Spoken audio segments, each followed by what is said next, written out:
يخشى الله فيتقه فأولئك هم الفاسقون. وقال النبي صلى الله عليه وسلم كل أمتي يدخلون الجنة إلا من أبى.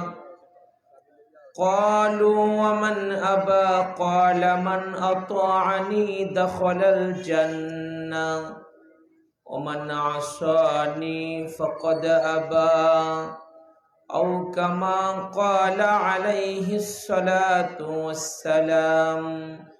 اللهم صل على محمد وعلى آل محمد كما صليت على إبراهيم وعلى آل إبراهيم إنك حميد مجيد.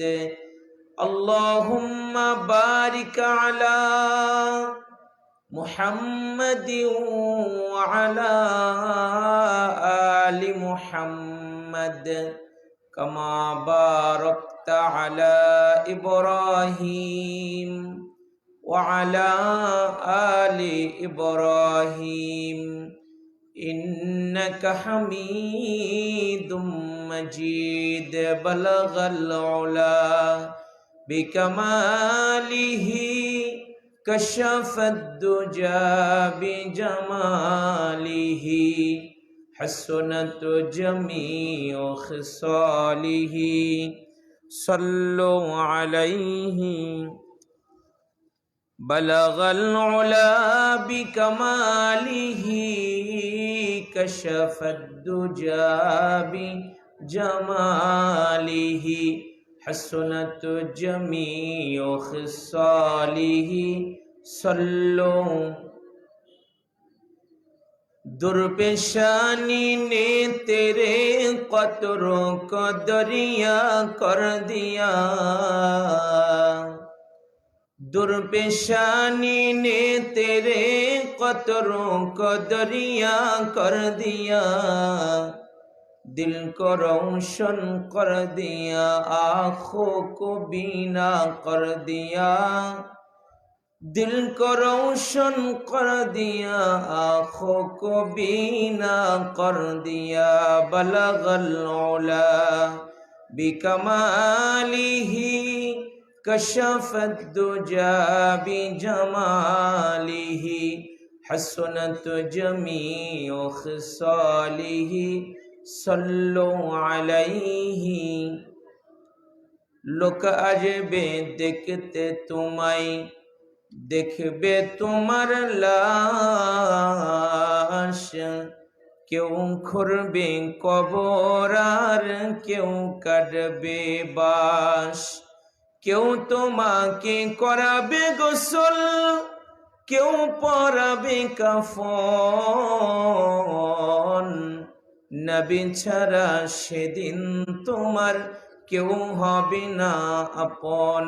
বলগল উলা বিকামালিহি কশফত দুজা বিজমালিহি হসনত জমিউ খিসালিহি। সল্লু আলাইহি ওয়া আলিহি। লা ইলাহা ইল্লাল্লাহ।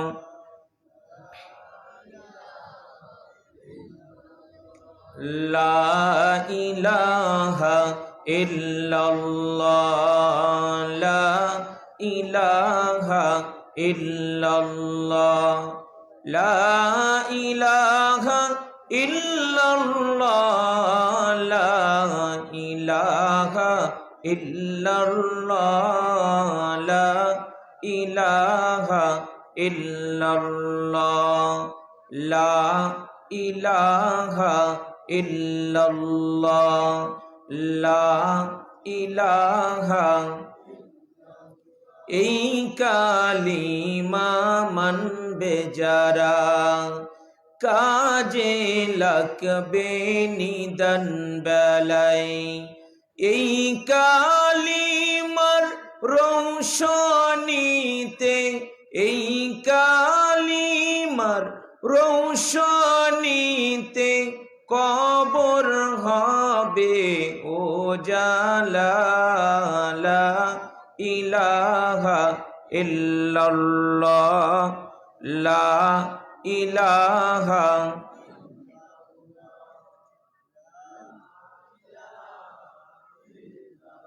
লা ইলাহা ইল্লাল্লাহু মুহাম্মাদুর রাসূলুল্লাহ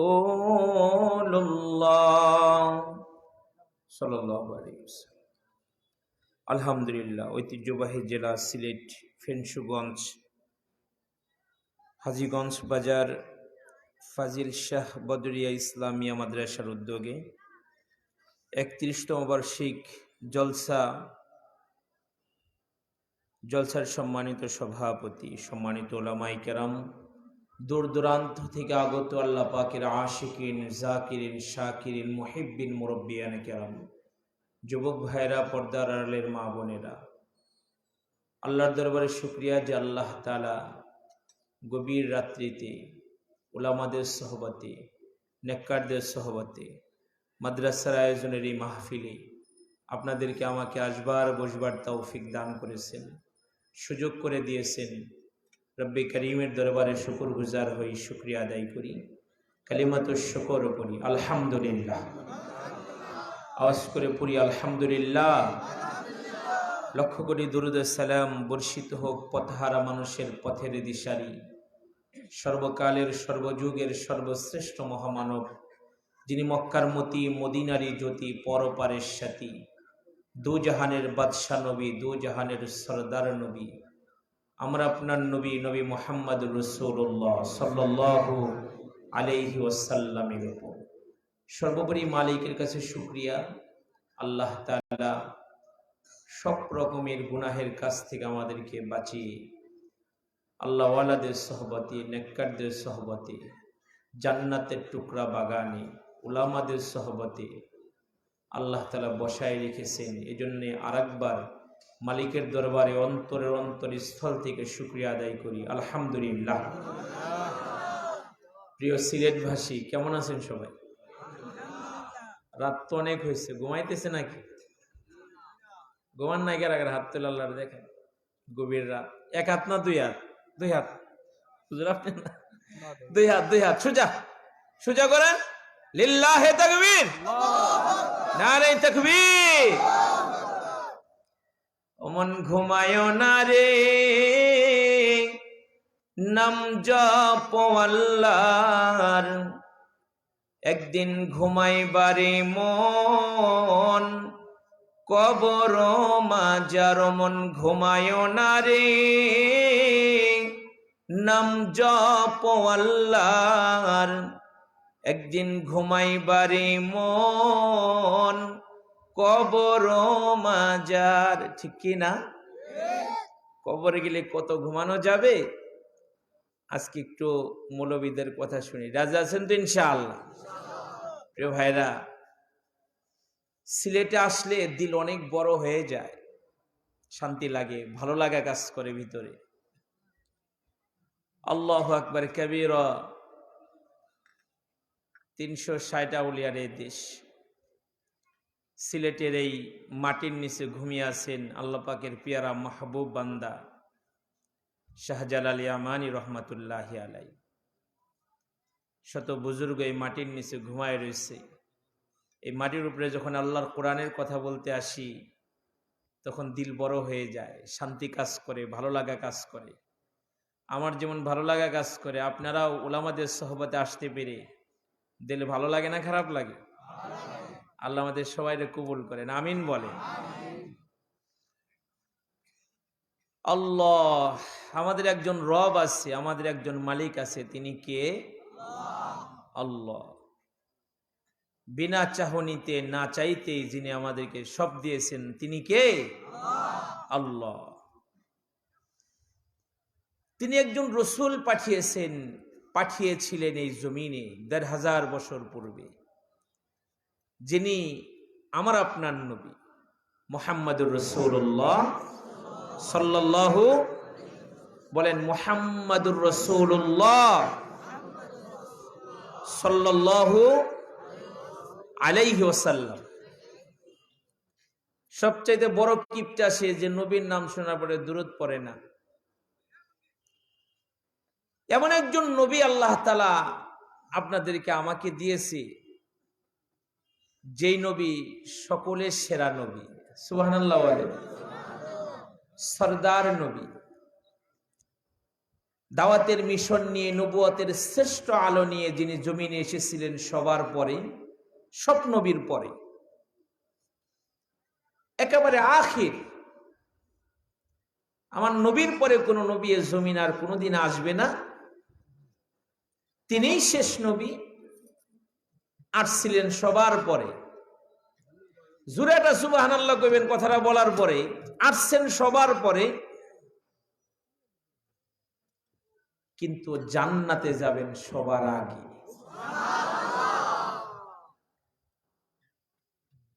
শেষ নবীর উম্মত হয়ে আমরা আসছে দুনিয়াতে সবার পরে, কিন্তু জান্নাতে যাব সবার আগে। আরে কত শান, কত মান, কত রে ইজ্জত, কত শান, কত মান, কত রে ইজ্জত, সবার আগে জান্নাতে যাবে এ নবীর উম্মত। সুবহানাল্লাহ। আল্লাহ তাআলা কুরআনে বলেছেন, লাকাদ জাআকুম রাসূলুম মিন আনফুসিকুম আজিজুন আলাইহি মা আনিতুম হারিসুন আলাইকুম বিল মুমিনিনা রাউফুর রহিম। আমাদের ভিতর থেকে রব্বে করিম আল্লাহ তাআলা একজন রসূল পাঠিয়েছিলেন, যেই মানুষটা আমাদের দুঃখে, আমাদের কষ্টে সে কষ্ট পায়। সুবহানাল্লাহ বলেন।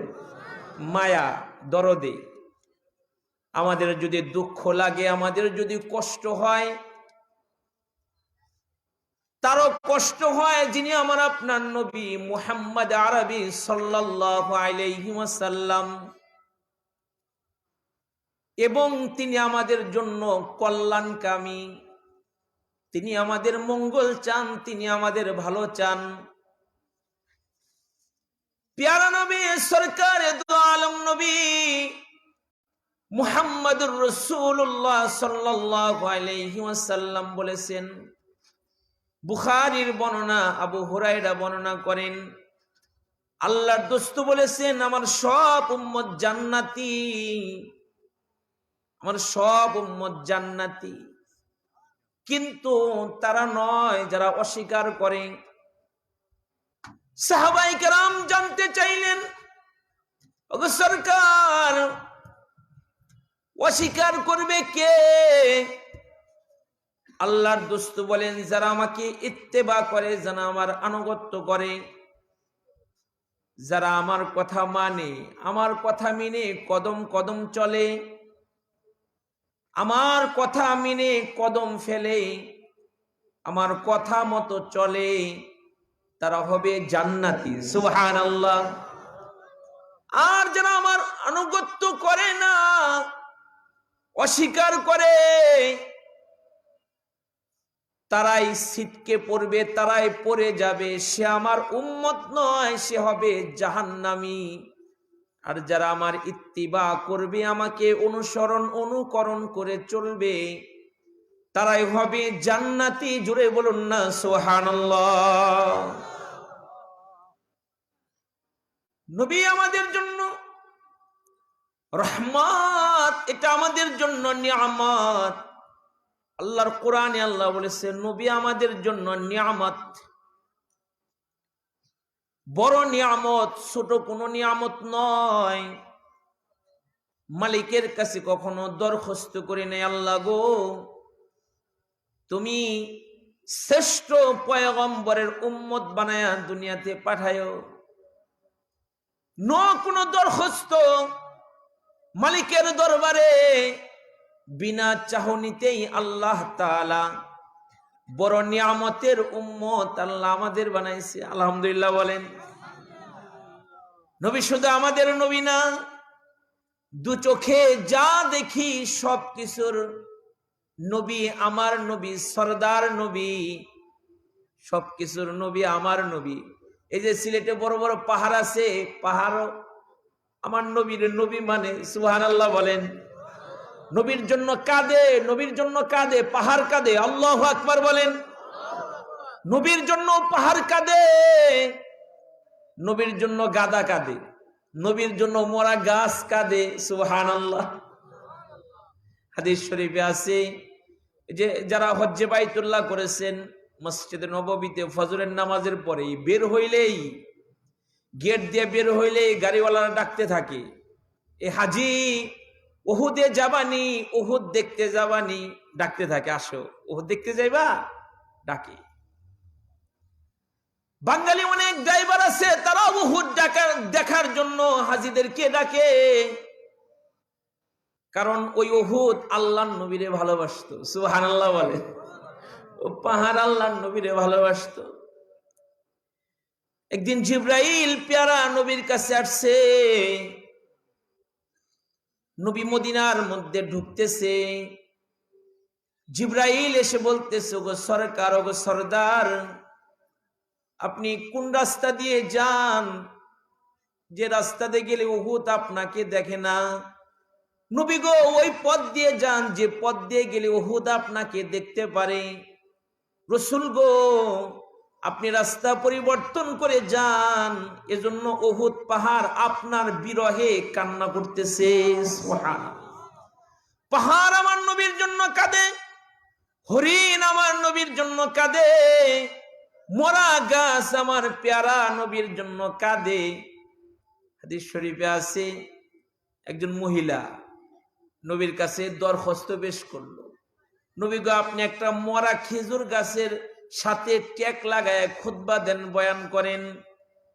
ইয়া রাসূলুল্লাহ, ইয়া হাবিবাল্লাহ, আমার একজন মিস্ত্রি আছে যে ভালো কাঠমিস্ত্রি, নবী গো আপনার জন্য একটা মেম্বার বানায় দেই সুন্দর কইরা, যেটার মধ্যে দাঁড়ায় আপনি খুতবা দিবেন, বসবেন, আরাম করবেন। প্যারা নবী রাজি হয়ে গেল। মহিলা জুমার আগে কাঠের মেম্বারটা মিহরাবে পৌঁছায় দিল। সাহাবাই কেরাম মিহরাবের একেবারে কাছে মেম্বারটাকে দাঁড় করায় দিল, গাছটাকে সরায় দিল। দু জাহানের সরদার নবী খুতবা দেওয়ার জন্য আসবে। ইমাম বুখারী রহমতুল্লাহি আলাইহি লেখেন, যেই মরা গাছটাকে সাহাবাই কেরাম আলোক করে দিয়েছে, আলাদা করে দিয়েছে, ওই মরা গাছটা উটের হেনহেনানির মতো, আর এক বর্ণনা আছে মানুষের বাচ্চাদের মতো মরা গাছ নবীর বিরহে কান্না করতেছিল। সুবহানাল্লাহ বলেন। এটা শুধু নবী দেখে নাই, নবীর সাহাবীরাও দেখছে। আল্লাহু আকবার বলেন। নবীর সাহাবীরাও শুনছে মরা গাছ নবীর জন্য কাঁদতেছে। ঘটনা বলার মাকসাদ হলো যে মরা গাছের নবীও আমার নবী, পাহাড়ের নবীও আমার নবী, আশরাফুল মাখলুকাত, সরদার মানুষ, এই মানুষের নবীও আমার নবী। কথা বলেন ঠিক কি না? উম্মতের কল্যাণকামী। উম্মত যদি কষ্ট পায়, উম্মত যদি ব্যথা পায়, নবীও ব্যথা পায়। নবী তাদের সফলতা চায়, নবী তাদের জান্নাত চায়। আল্লাহু আকবার বলেন। দুনিয়ার হায়াতে আল্লাহর নবী উম্মতকে এক মুহূর্তের জন্য ভুলে নাই। সুবহানাল্লাহ বলেন। উম্মতকে চলে যাইতেছে, হায়াত ফুরায় যাইতেছে, আল্লাহর কাছে চলে যাবে, তখনও উম্মতকে ভুলে নাই।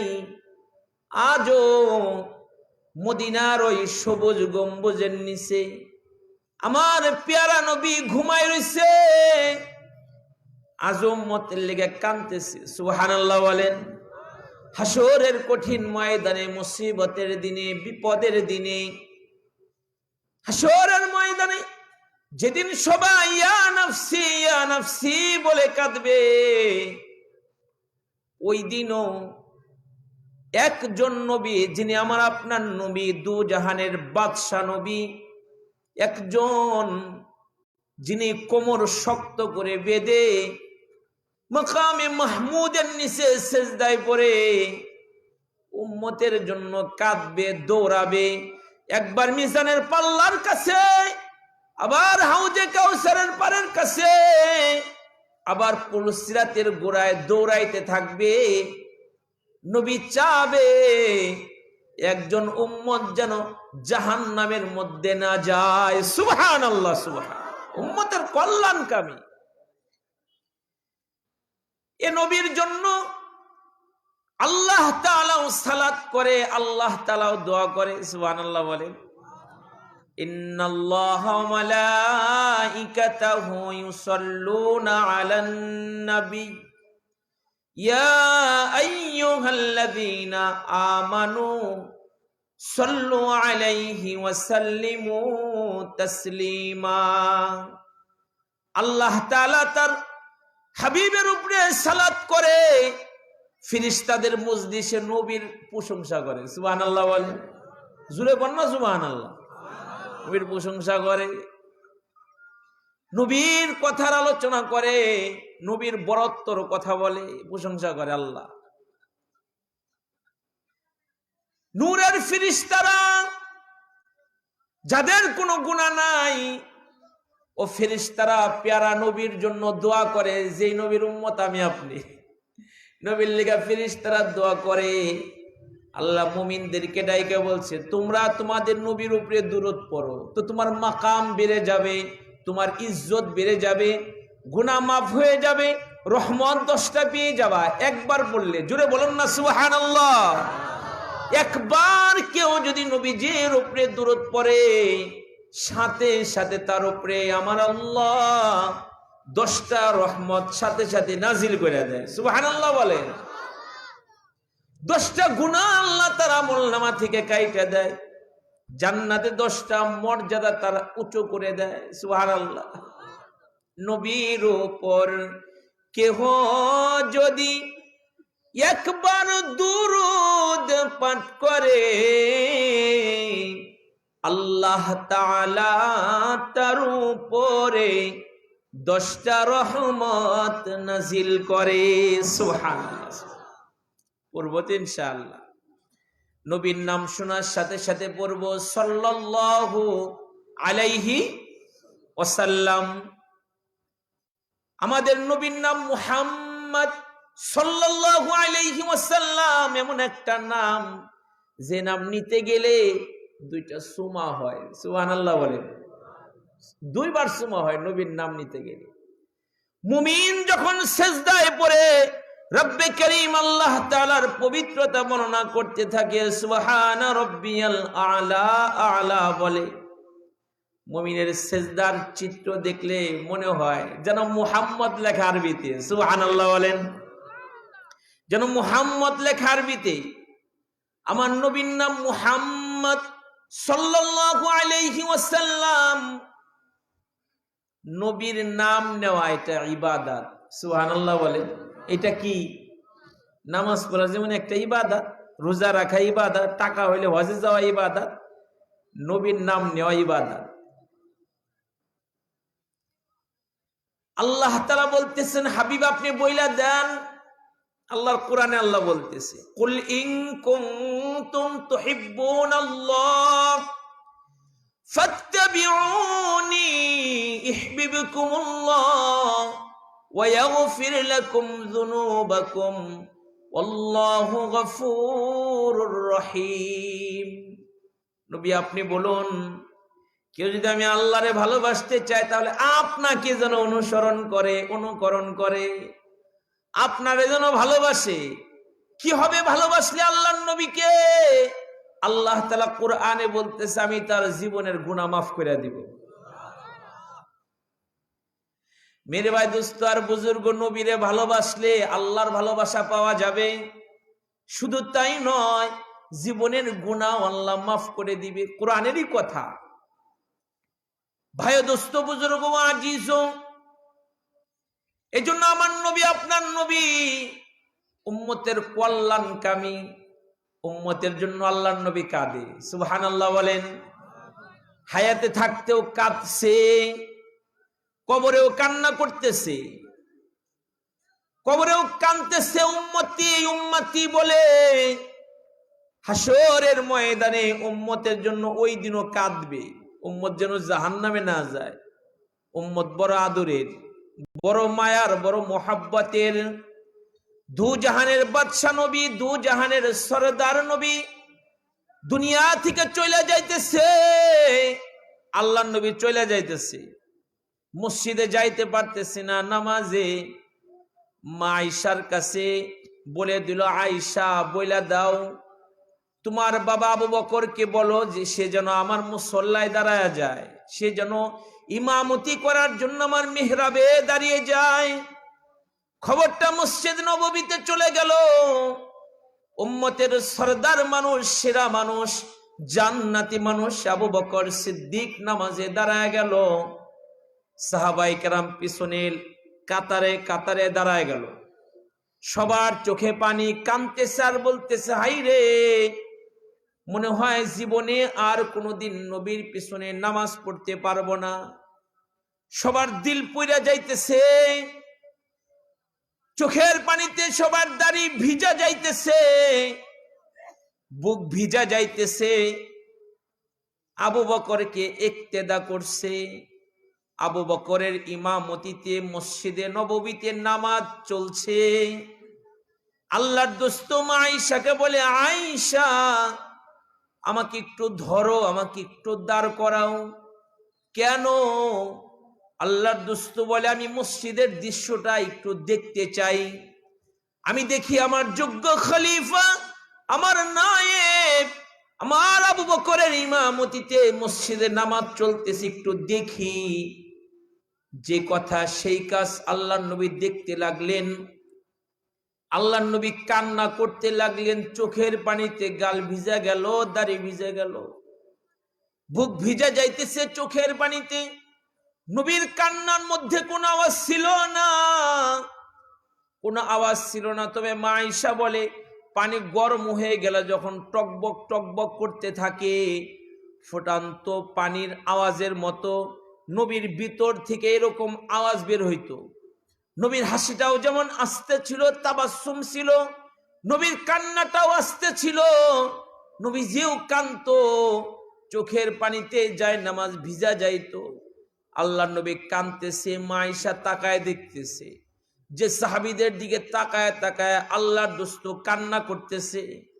একটু পরে চোখের পানিগুলা মুইসা মুস্কি হাসি দিল। মা আয়েশা বড় আদবের সাথে জানতে চাইলো, গো আল্লাহর নবী, এই যে হাসা দিলেন, আবার দেখলাম অনেক কাঁদলেন, কারণ কি? আল্লাহর দোস্ত এবার আল্লাহর নবী কারণ বলতেছে, শোনো, আমি কাঁদছি এজন্য আমার সাহাবীদের দিলগুলো পইরা যাইতেছে।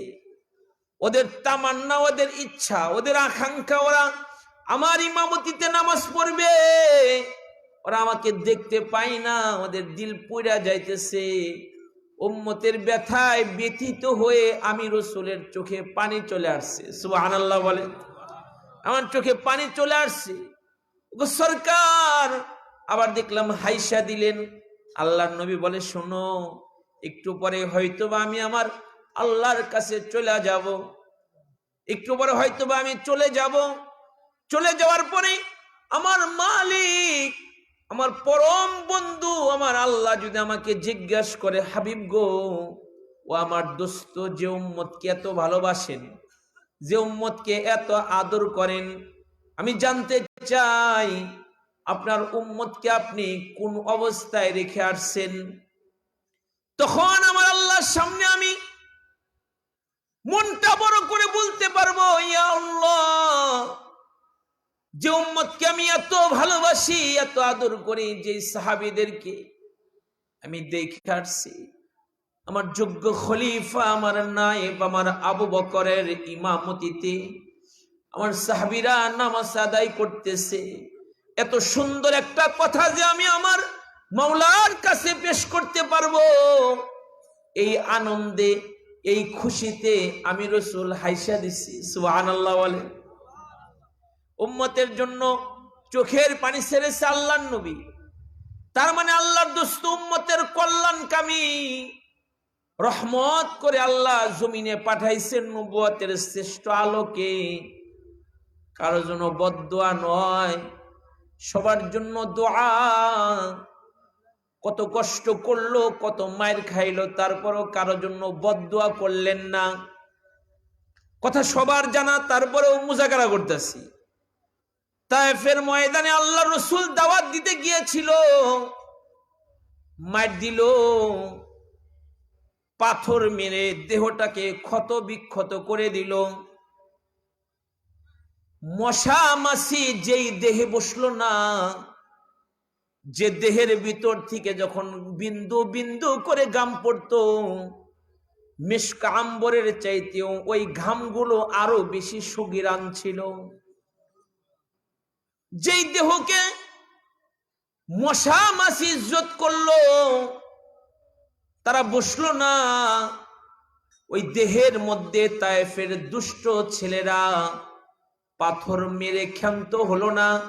শুধু পাথর মারলো না, পাথর মারলো আর পাগল পাগল বলে আমার সরকারকে ওরা গালমন্দ করলো। তায়েফের ওই রাস্তার উপরে আজও হাজী সাহেবরা কাঁদে, আমার নবীরে বুঝি এই রাস্তার উপরে ওরা মারছে, আমার নবীকে বুঝি এই রাস্তার উপরে ওরা পিটাইছে, পাথর মারছে। একবার দুইবার নয়, তিনবার আল্লাহর রসুলকে বেহুশ করে দিয়েছিল। হযরতে যায়েদ আমার পয়গম্বরের সাথে ছিল, রসুলের পালক সন্তান হযরতে যায়েদ তায়েফের দুষ্ট ছেলেদেরকে ওই দিন উঁচু গলায় বলতেছিল, ও তায়েফের ছেলেরা, তোমাদের যদি কাউকে মারতে মনে চায়, কারো রক্ত দেখতে মনে চায়, কাউকে মেরে ফেলতে মনে চায়, আমি যায়েদকে মারো, আমাকে পাথর মাইরা শেষ করে দাও, আমাকে পাগল বলো, যা মন চায় তাই বলো, কিন্তু এই মানুষটারে মাইরো না, ইনি আল আমিন, জীবনে কোনোদিন একটা মিথ্যা কথা বলে নাই। তারপরেও তারা আল্লাহ রসুলকে মারতে দ্বিধা করে নাই। পাহাড়ের নিয়োজিত ফিরিস্তারা চলে আসছিল, ফিরিস্তাদের মধ্যে সরদার ফিরিস্তা চলে আসছিল।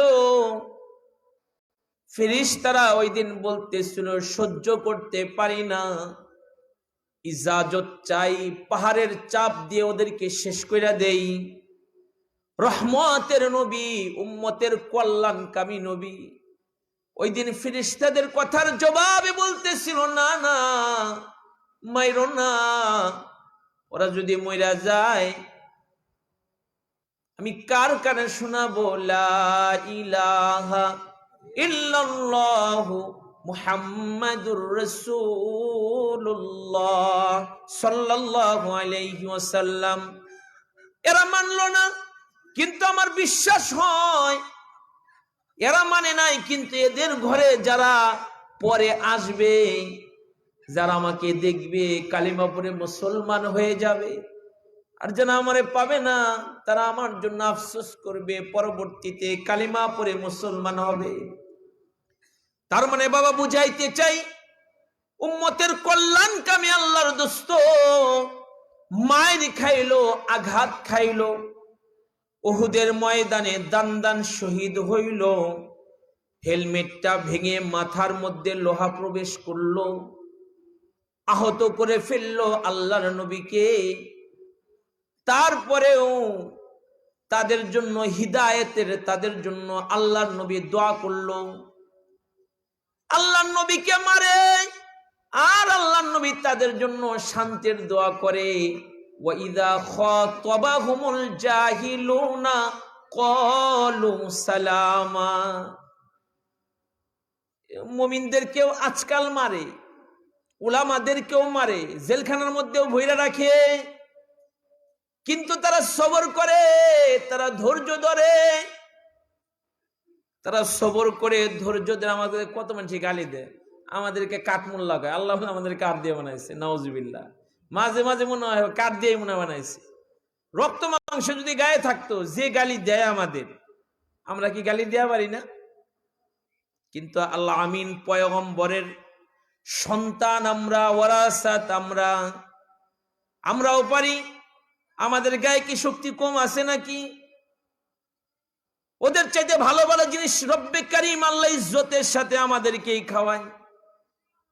শক্তি গায়ের মধ্যে আছে, ঘুষি আমরাও দিতে পারি, থাপ্পড় আমরাও দিতে পারি, কিন্তু আমরা আল্লাহ আমিন পয়গম্বরের সন্তান, ওয়ারাসাতুল আম্বিয়া, আমরা আল্লাহর নবীর ওয়ারাসাত। আমরাও পারি, কিন্তু সবর করি, ধৈর্য ধরি, কারণ আমরা ইয়াকিন করি, আমাদের ইয়াকিন আছে দুনিয়ার সবাই যদি মৌলবীদের পর হয়ে যায়, ইমানদারদের পর হয়ে যায়, আছে কে? জোরে বলেন না, আছে কে? ইয়ারফাইল্লাহুল্লাযীনা আমানু মিনকুম ওয়াল্লাযীনা উতুল ইলমা দারাজাত আল্লাহু বিমা তা'মালুনা খবীর। শুনুন আল্লাহ তাআলা কি বলে। আল্লাহ বলে যারা ঈমানদার এবং যারা জ্ঞানপ্রাপ্ত আলেম, ওয়াল্লাযীনা উতুল ইলমা দারাজাত, আমি আল্লাহ তাদের দারাজাত, তাদের সম্মান, তাদের ইজ্জতকে উঁচু করে দিব। সুবহানাল্লাহ বলেন। এরপর আল্লাহ বলতেছে আল্লাহু বিমা তা'মালুনা খবীর। আরে তোমরা যা কিছু করতেছো সবকিছুর খবর কার কাছে আছে? জোরে কন্যা, কার কাছে আছে? মিথ্যা মামলা হামলা দিয়ে নিরীহ মানুষগুলোকে, নিরীহ ইমানদারদেরকে, নিরীহ আলেম উলামাকে জেলের মধ্যে বইরা রাখছে। সোজা বিচারটাকে অন্য দিক দিয়ে নিয়ে যায়। এগুলো কেউ না বুঝলেও বুঝেন কে?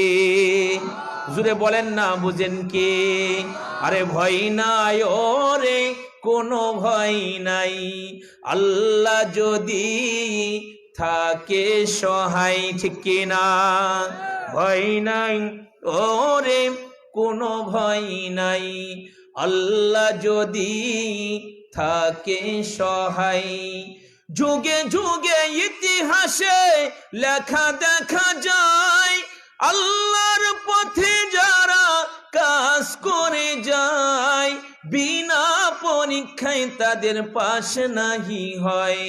ভয় নাই, ওরে কোনো ভয় নাই, আল্লাহ যদি থাকে সহায়, ঠিক কিনা? सारे दुनिया हो मुखालिफ, फिर न कुछ नुकसान है, गुम नहीं कुछ डर नहीं, जब रहमते रहमान है, गुम नहीं कुछ डर नहीं, जब रहमते रहमान है। सारा दुनिया হোক না আলাদা, নেই তো তাতে ক্ষতি, দয়া মায়ার দয়া থাকলে নেই যে কোনো ভীতি। চিল্লা বলুন ঠিক কিনা?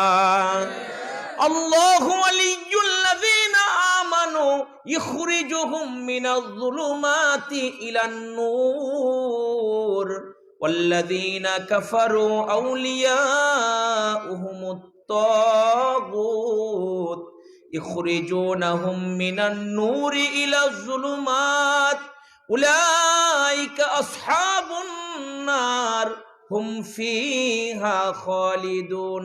আল্লাহ বলে যারা ঈমান আনে আমি আল্লাহ তাদের অভিভাবক। সুবহানাল্লাহ বলেন। আমাদের অভিভাবক কে? আমাদের গার্জিয়ান কে? আল্লাহ বলে ঈমানদারদেরকে আমি অন্ধকার থেকে বের করে আলোর মধ্যে নিয়ে আসি। আর যারা তাগুত শয়তানের অনুকরণ করে হায়াত কাটায়, শয়তান তাদেরকে আলোর ভিতর থেকে অন্ধকারে নিয়ে যায়। তারা হয় আগুনের আসামি এবং সেখানে হয় তারা স্থায়ী। ওই আগুন থেকে আর কোনোদিন বের হতে পারবে না। ও মুমিনের কাফেলারা বলুন না আমাদের অভিভাবক কে? আল্লাহ আমাদের অভিভাবক। কিসের ডর, কিসের চিন্তা? আল্লাহর হুকুম মেনে চলবো, নবীর সুন্নতের ইত্তেবা করব, মরতে দেরি হবে, জান্নাত পাইতে দেরি হবে না। কথা বলুন ঠিক কি না? আমার প্রিয় ভাইয়েরা, আল্লাহ রাব্বুল আলামিন কুরআনে মৌলবীদের প্রশংসা করেছে, দাড়ি টুপিওয়ালাদের প্রশংসা করেছে, জ্ঞানী আলেমদের প্রশংসা করে আল্লাহ বলেছেন, ইন্নামা ইয়াখশাল্লাহা মিন ইবাদিহিল উলামা। আল্লাহ বলেন, নিশ্চয় মানুষের মধ্যে আলেমরাই আমি আল্লাহরে বেশি ভয় পাই। সুবহানাল্লাহ বলেন। আল্লাহ তাআলা উলামাদের প্রশংসা কুরআনে করছে। সেই উলামারা বলতেছে, নবীর ইত্তেবা করো, নবীর অনুসরণ অনুকরণ করো, নবীর ইত্তেবা করে হায়াতের সময়টাকে অতিবাহিত করো। মরতে দেরি হবে, নবীর জিয়ারত পাইতে দেরি হবে না। সুবহানাল্লাহ বলেন। কবরে নবীর জিয়ারত পাওয়া যাবে, কবরে নবীর জিয়ারত পাওয়া যাবে, কবরে নবীকে দেখা যাবে। সুবহানাল্লাহ বলেন। দিল বড় হয়ে যাবে, দিল বড় হয়ে যাবে। নবীর ইত্তেবা করে হায়াতের মূল্যবান সময়টাকে বাজান কাটান, খুব ফায়দা হবে, বহুত ফায়দা হবে। টুপি শুধু, যে টুপি মাথায় দিয়েছেন, টুপি শুধু মাহফিলে জলসায় না, টুপি সব সময় এটা মুমিনের ইউনিফর্ম। কথা বলুন ঠিক কি না? পুলিশের পোশাক দেখলে আমরা চিনি এটা পুলিশ রে, র‍্যাব দেখলে চিনি এটা র‍্যাব, আর্মি দেখলে বুঝি এটা আর্মি, কারণ ইউনিফর্ম আছে গায়ে, ঠিক না? এই মুমিনের ইউনিফর্ম, টুপি, দাড়ি, লম্বা জামা, এটা দেখলে কাফেরে ভয় পায়। সুবহানাল্লাহ বলেন। মুরতাদে ভয় পায়, ইসলাম বিদ্বেষী ভয় পায় দাড়ি টুপিওয়ালাদেরকে দেখলে। দেখবেন এই গ্রুপ দেখলে কিছু মানুষের শরীর চুলকায়, গলা চুলকায়। ওয়াজ মাহফিলে যদি অতিথি হয়ে আসতে পারে, ওয়াজ মাহফিলের ওলামাদের বিরুদ্ধে কথা বলে, আছে না নাই? সিলেটে এগুলো নাই, অন্য অন্য জায়গার কথা বলতেছে। গলা চুলকায়। আমি তো আমার বয়ানে বলি, বেগুন খেলে যদি শরীর চুলকায়, ইলিশ মাছ খেলে যদি শরীর চুলকায়, বুঝতে হবে অ্যালার্জি আছে, ঠিক না? অ্যালার্জি থাকলে না চুলকায় একবার লাল করে ফেলে সব। এই দাড়ি টুপি সুন্নতওয়ালা মানুষদেরকে দেখলে যাদের ভাল লাগে না, নিশ্চিত তাদের গায়ে আবু জাহেলের রক্তের ছাপ আছে। চিল্লায় বলে ঠিক কি না? আবু জাহেলের রক্ত আছে, ওরা সব আবু জাহেলের নাতিপুতিরা। যারাই বিরোধিতা করবে দাড়ি টুপিওয়ালাদের, ইমানদারদের, আলেম উলামাদের বিরোধিতা করবে, আলেম উলামাদের ব্যাপারে জবান খুলবে, তুই কে আলেম উলামাদের ব্যাপারে কথা বলার? আলেম উলামা ভুল করলে আলেম উলামা আছে না, বড়রা আছে না, শাসন করবে, ধমক দিবে। কিন্তু না, ওযু নাই, গোসল নাই, ফতোয়া একটা মাইরা বইছে, পেশাব করে পানি নাইনি সন্দেহ আছে। কথা বলেন ঠিক কি না? ওযুর ফরজ জানেনি সন্দেহ আছে। আর আপনাদের মাদ্রাসার যারা নুরানিতে পড়ে, মক্তবে পড়ে, জিজ্ঞাসা করেন যে ওযুর ফরজ কয়টা, সন্ধে সন্ধে মিলায় বলে দিবে ওযুর ফরজ এত কয়টা। কথা বলেন ঠিক কি না? প্রিয় ভাইরা, ইন্টারভিউ যদি শুরু হয় যে ওযুর ফরজ করে, তারপরে জলসা থেকে বাদ যাইতে হইব, ফজরের নামাজের সময় হয়ে যাবে, অনেকে পারবো না। কথা বলেন ঠিক কি না? গোসলের ফরজ কয়টা? আলেমরা কি এমনি দামি নি আল্লাহর কাছে? গোসলের ফরজ কয়টা? তায়াম্মুমের ফরজ কয়টা? মক্তবের আমাদের ছেলেরা যারা ভালো করে কথা বলতে পারে না, এরা বলতে পারে আলহামদুলিল্লাহ। সমাজে এমন অনেক লোক থাকতে পারে, বাচ্চা কাচ্চা অনেকগুলো হয়ে গেছে, কিন্তু গোসলের ফরজ জান না। কথা বলেন ঠিক কি না? জানলেও তরিকা জানে না। প্রিয় ভাইরা, আলেমের ঘুম, নবীর সন্তানদের ঘুম, আর আওমের তাহাজ্জুদ ইবাদত, এই ঘুমের দাম আসমানের মালিকের কাছে বেশি। সুবহানাল্লাহ কইবেন না? আচ্ছা, আপনাদের পক্ষে একটা বলি, হাদিস শরীফ আছে, কেউ যদি ইশারের নামাজ পড়ে আর যদি ফজরের নামাজ উঠে পড়ে, সারা রাত ঘুমাইলো নাক টাইমে, হাদিস শরীফে আছে এশা এবং ফজর পড়ার কারণে সারা রাত ইবাদতের সওয়াব আল্লাহ তাআলা আমলনামায় জমা করে। দেখছেন, একটু সাউন্ড একটু হলেও বেশি হয়েছে এখন, আগেরটা তো আমাদের পক্ষে বলছি। আল্লাহ এশা এবং ফজর পড়বো, সারা রাত ইবাদতের সওয়াব আল্লাহ আমলনামায় জমা করবে। আমাদের আল্লাহ কত ভালো। প্রিয় ভাইরা, নবী আমাদের কল্যাণ চায়, আমাদের মুক্তি চায়, জাহান্নাম থেকে মুক্তি চায়। আল্লাহর কাছে দরখাস্ত করে, আল্লাহ আমার উম্মত দুর্বল দুর্বল। আল্লাহর কাছে নিজেকে নত করে ফেলে আদরের উম্মতের জন্য। ও নবীর উম্মতেরা, যেই নবী এত নিচু হয় আমাদের জন্য, আমরা কি করি ওই নবীর জন্য? নবীর সুন্নতকে দৈনন্দিন জবাই করতেছি। নবীর সুন্নতের কথা কেউ বললে তাকে বাঁকা নজরে দেখতেছি। শুনুন নবীর সন্তানরা কি বলে, আল্লাহর কোরআনের কথাগুলোই নবীর সন্তানরা বলে, নবীর ওয়ারাসাতরা বলে। আল্লাহর কোরআনের কথাগুলো এনে তাদেরকে দুশমন না মনে করা।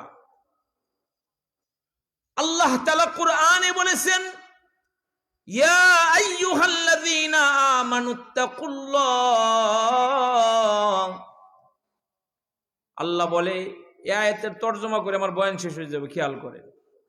আল্লাহ আমাদেরকে বলতেছেন, ইমানদারেরা ইত্তাকুল্লাহ, আমি আল্লাহরে ভয় করো।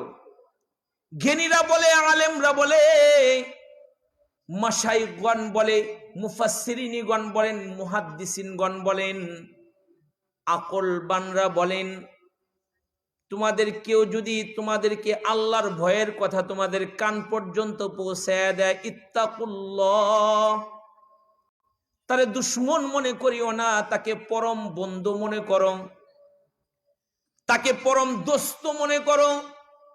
জেনে রেখো, দুনিয়া ভরা সম্পদ পাওয়ার চাইতে এমন বন্ধু পাওয়া সৌভাগ্যের বিষয়। সুবহানাল্লাহ। মালিক ইবনে দিনার রাহমাতুল্লাহি আলাইহি যুগ শ্রেষ্ঠ একজন বুজুর্গ ছিলেন, আল্লাহর পছন্দের মানুষ। একদিন রাস্তা দিয়ে যায়, দেখে এক নওজোয়ান পুরানো কাপড় পরা, চুলগুলো তার এলোমেলো, চেহারাটা পেরেশানিতে ভরা, কন্দন করতেছে, কাঁদতেছে।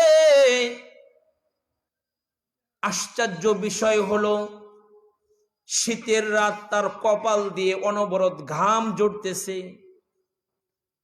মালিক ইবনে দিনার যুবককে দেখে চিনে ফেললো, নাম তার উতবা।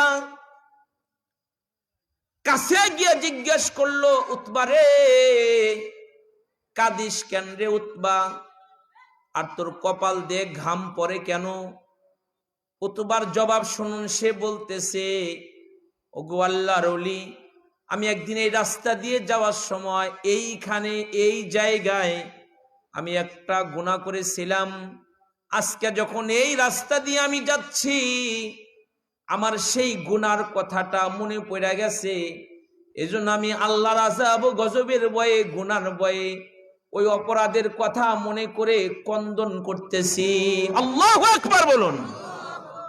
একটা গুনাহ করার কারণে কন্দন করতেছে, কপাল দিয়ে ঘাম পড়তেছে। এমনি এমনি কি ঘাম পড়েনি, লজ্জায় পেরেশানি চোখের পানি বেরোইতেছে, কপাল দিয়ে ঘাম ঝরতেছে। এই তো ছিল আমাদের পূর্বের যুগের মুমিনদের হালাত। তাদের গুনাহ হইলে তারা পেরেশান হয়ে যাইতো, আমরাও পেরেশান হই। খাবার খাইতে গিয়ে যদি কাপড়ে ঝোল লাগে, তরকারির ঝোল যদি লাগা যায়, আমরা তো কেউ কেউ খাবার রাইখে উঠে যায়, আগে পানির কাছে যায়, এটা আগে ধুয়ে নেই, যদি এখন না ধুই তাহলে এটা লাইগা যায় বগা, এর লিগে সাথে সাথে উঠে যায়। আরে কাপড় ময়লা হয়েছে, পেরেশান হয়ে যায় এটাকে ধোয়ার জন্যে। কত গুনাহ করছি, গুনাহ করে বসে রয়েছি, দিল পেরেশান হয় না, দিল কাঁদে না, দিল অনুতপ্ত হয় না, লজ্জিত হয় না যে আমি যে গুনাহ করছি, আমি যে বয়ে রয়েছি। অথচ পূর্বের যুগের মুমিনদের গুনাহ হইলে তারা পাগল হয়ে যেত, পেরেশান হয়ে যেত, আল্লাহর আযাব ও গজবের কথা চিন্তা করে। এই যে দেখুন নূরের ফিরিস্তা, যেগুলো আমরা দেখি না, আরশে আজিমের কাছে যত ফিরিস্তা আছে সবগুলো অনবরত কাঁদতে থাকে, তাদের চোখের পানি নদীর নালার মতো প্রবাহিত হয়। কিয়ামত পর্যন্ত তারা কাঁদবে। তারা আল্লাহর ভয়ে কাঁদে, অথচ তাদের কোনো গুনাহ নাই। ফেরেশতাদের মধ্যে সরদার ফেরেশতা নাম জিবরাইল একদিন পেয়ারা নবীর কাছে আসছে। নবীর কাছে আইসা কাঁদতেছে। আল্লাহর হাবিব বলেন, জিবরাইল আপনি কাঁদেন কেন? ফেরেশতাদের মধ্যে সরদার ফেরেশতা জিবরাইল বলে, ওগো আল্লাহর দোস্ত, আমার চোখের পানি কখনো শুকায় না, কেন, কিসের জন্য কাঁদেন জানতে চাই। জিবরাইল জবাবে বলে, আল্লাহর নবী, আমি জাহান্নামের ভয়ে কাঁদি। আল্লাহ তাআলা আমাকে ইজ্জত দিয়েছে, ফেরেশতাদের সরদার বানাইছে। কখনো কোনো সময় যদি আমার মালিক আমার আল্লাহ নারাজ হইয়া অসন্তুষ্ট হইয়া আমার কাদের উপরে লানতের তখতা বসায়া দেয়, আমি জিবরাইলের জাহান্নামের আগুন ছাড়া কোনো উপায় নাই। ফেরেশতার কোনো গুনাহ নেই। আমাদের আদি পিতা আদম আলাইহিস সালাতু ওয়াস সালাম একটা মিস্টেক হওয়ার কারণে আল্লাহ বলছে গাছের কাছে যাও না, গিয়া ফল খায় ফেলছে। আল্লাহ তাআলা জান্নাত থেকে পাঠাইছেন দুনিয়াতে অবতরণ করেছে। একটা মিস্টেক হওয়ার কারণে একদিন 2 দিন নয়, 1 সপ্তাহ 2 সপ্তাহ নয়, 1 মাস 2 মাস নয়, 300 বছর মাথা নিচু করে কন্দন করেছে। এর মধ্যে একবারও উপরের দিকে তাকায়া বলে আল্লাহ মাফ কইরা দেন, ক্ষমা কইরা দেন বলে নাই। অনুতপ্ত লজ্জিত হইয়া মাথা নিচু করে 300 বছর কন্দন করেছে একটা মিস্টেক হওয়ার কারণে। আল্লাহ তাআলা আমরা কত মিস্টেক করি, কত অপরাধ করি আমরা, কই চোখ দিয়ে তো পানি আসে না। হযরত নূহ আলাইহিস সালাতু ওয়াস সালাম একটা মিস্টেক হওয়ার কারণে তিনিও 300 বছর কন্দন করেছে। তার চোখের নিচ দিয়ে দাগ পড়ে গিয়েছিল।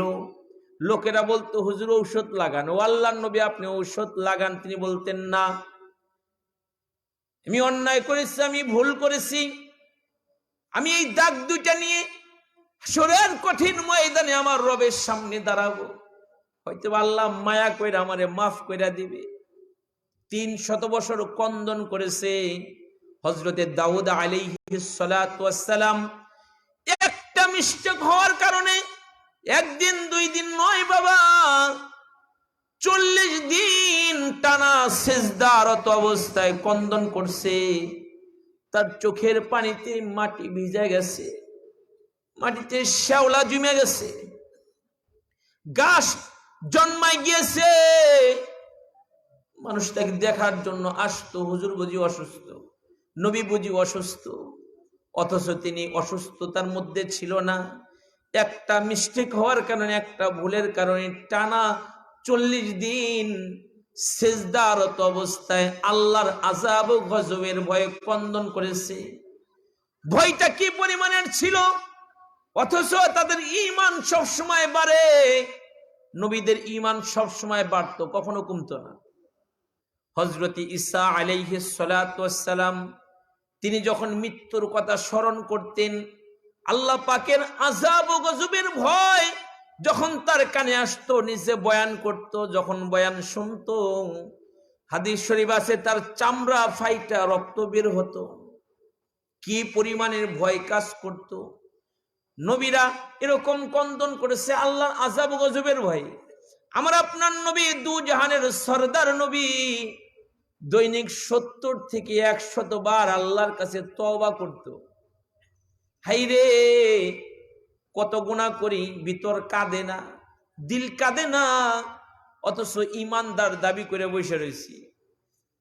একটু নামাজ পড়ি, একটু রোজা রাখি, সুন্নতের উপরে চলি, মনে মনে চিন্তা করি আল্লাহ জান্নাত আমার না দিলে দেয় কাকে, আমি তো বড় মুত্তাকি মানুষ। এই কথা ভাইবে বসে রয়েছে। অথচ জান্নাতি মানুষ আবু বকর সিদ্দিক নিজের জিহ্বাটারে টাইনা ধরে বলতো, এই জিহ্বা আমারে ধ্বংস করে দিছে। তিনি বলতো, হাইরে আমি মানুষ হইছে, আমার হিসাব দিতে হবে। আমি যদি গাছ হইতাম যেটা কাইটে ফেলতো, হাইরে আমি যদি লতা পাতা হইতাম যেটা চিবে ফেলা হতো। অথচ আল্লাহর নবী বলেছেন, আমার আবু বকরকে জান্নাতের 8 দরজা ডাকবে। সুবহানাল্লাহ বলেন। আবু বকরকে জান্নাতের 8 দরজা ডাকতে থাকবে। সেই আবু বকর কাঁদে। আবু বকর জান্নাতি, আল্লাহর দোস্ত বলেছে। অথচ আবু বকর কাঁদে আর বলে, আল্লাহ যদি বলে, আবু বকর তোর ওয়াজ করা আমার ভালো লাগে নাই, তোর কোরআন পড়া আমার ভালো লাগে নাই, তোর জিকির করা আমার ভালো লাগে নাই, তোর রোজা রাখা আমার ভালো লাগে নাই। আবু বকর কাঁদে আর বলে, হাই রে, তাহলে আমি আবু বকরের জাহান্নাম ছাড়া কোনো উপায় নাই। ও বন্ধু, আবু বকরকে জান্নাতের 8 দরজা ডাকবে। একটা আমলের কথা আমাদের ব্যাপারে বইলা দেই, আমিও আমল করব, আপনারাও করবেন ইনশাআল্লাহ বলেন।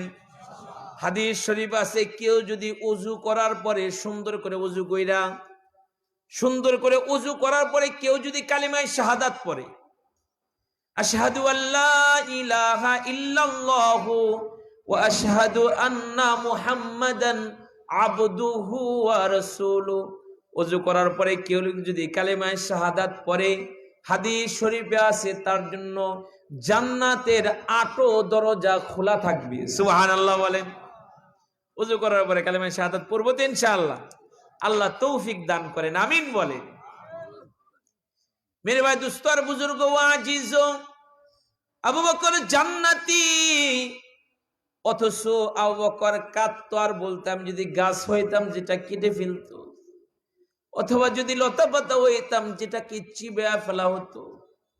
নবীর আর একজন জলিল কদর সাহাবী হযরত ওমর, আদা দুনিয়ার খলিফা, আমিরুল মুমিনিন, খলিফাতুল মুসলিমিন হযরত ওমর মরুভূমির ভিতর থেকে এটা ঘাস উঠায়া কান্ত আর বলতো, আমি যদি ঘাস হইতাম যেটা খেয়ে ফেলতো জানোয়ারে, যেটা খেয়ে ফেলা হতো। আবু বকর কান্ত আর বলতো, হাই রে, আমাকে যদি কবর থেকে আর না উঠানো হতো। অথচ ওমর জান্নাতে বলেছেন, আল্লাহর নবী, ওমরের বাড়ি আল্লাহর নবী জান্নাতে দেখে আসছে। সেই ওমর বলতেছে, কবর থেকে যদি আমাকে আর না উঠানো হতো। আবু উবাইদা ইবনুল জাররাহ রাদিয়াল্লাহু আনহু চোখের পানি ছেড়ে কাঁদতো আর বলতো, হাই রে, আমি যদি বেড়া হইতাম যেটাকে জবাই কইরা টুকরা টুকরা কইরা মানুষ রান্না কইরা খেয়ে ফেলতো, কতই না ভালো হতো। আমি যদি বেড়া হইতাম। আবু হুরায়রার মৃত্যুর আগ মুহূর্ত কাঁদতেছে। লোকেরা বলে, আবু হুরায়রা কাঁদো কেন? কান্না করো না। আবু হুরায়রা বলে, আমি চোখের পানি রাখতে পারি না। বলে, কেন? বলে, আমি চলে যাব, কিন্তু আমি কোনো পাথিও সংগ্রহ করতে পারি নাই। কবর আমার প্রথম ঘাটি, আমি কি নিয়ে যাব? হাসরের ময়দানে আল্লাহ তাআলা বলবে, ফারিকুম ফিল জান্নাতি ওয়া ফারিকুম ফিস সাঈর। একদল জান্নাতি আর একদল জাহান্নামী। আমি জানি না আমি কোন দলে থাকবো। পেরেশানি, চিন্তায় আমার চোখ দিয়ে পানি পড়তেছে। অথচ নবী তাদেরকে জান্নাতি বলেছে। ও আমার যুবক ভাইরা, কে আমাদেরকে জান্নাতের নিশ্চয়তা দিল? বুড়া বাবারা, কি আমাদেরকে জান্নাতের নিশ্চয়তা দিল? পর্দার আড়ালের মা বোনেরা, কি আমাদেরকে জান্নাতের নিশ্চয়তা দিল? ইত্তাকুল্লাহ। ও আমার বাজানেরা, ইত্তাকুল্লাহ। আমার যুবক ভাইয়েরা, ইত্তাকুল্লাহ। পর্দার আড়ালের মা বোনেরা, ইত্তাকুল্লাহ। আল্লাহ বলতেছেন, ইয়া আইয়ুহাল্লাযীনা আমানুত্তাকুল্লাহ। হে ঈমানদারেরা, আল্লাহরে ডরো, আল্লাহরে ভয় করো। আয়াতের শেষে আল্লাহ বলতেছে, ওয়াকুনু মা'আস সাদিকিন। আল্লাহ বলতেছে, তোমরা সত্যবাদীদের কাছে যাও। আগুনের কাছে গেলে গরম লাগে, বরফের কাছে গেলে ঠান্ডা লাগে, সত্যবাদী মানুষের কাছে কোনো মিথ্যুক গেলে সত্যবাদীতে পরিণত হয়। কথা বলেন ঠিক কি না? ভালো মানুষের সহবতে গেলে মন্দ মানুষটাও ভালো হয়ে যায়। সুন্নতবিহীন মানুষটা কোনো সুন্নতের পাগলের কাছে গেলে সুন্নতের নেশায় পড়ে যায়। জিকিরকারী মানুষের সাথে উঠা বসা করলে জিকিরকারীতে রূপান্তরিত হয়। ভালো মানুষের সহবতে গেলে ভালো মানুষ হওয়া যায়। ভালো মানুষ কারা? সত্যবাদী কারা?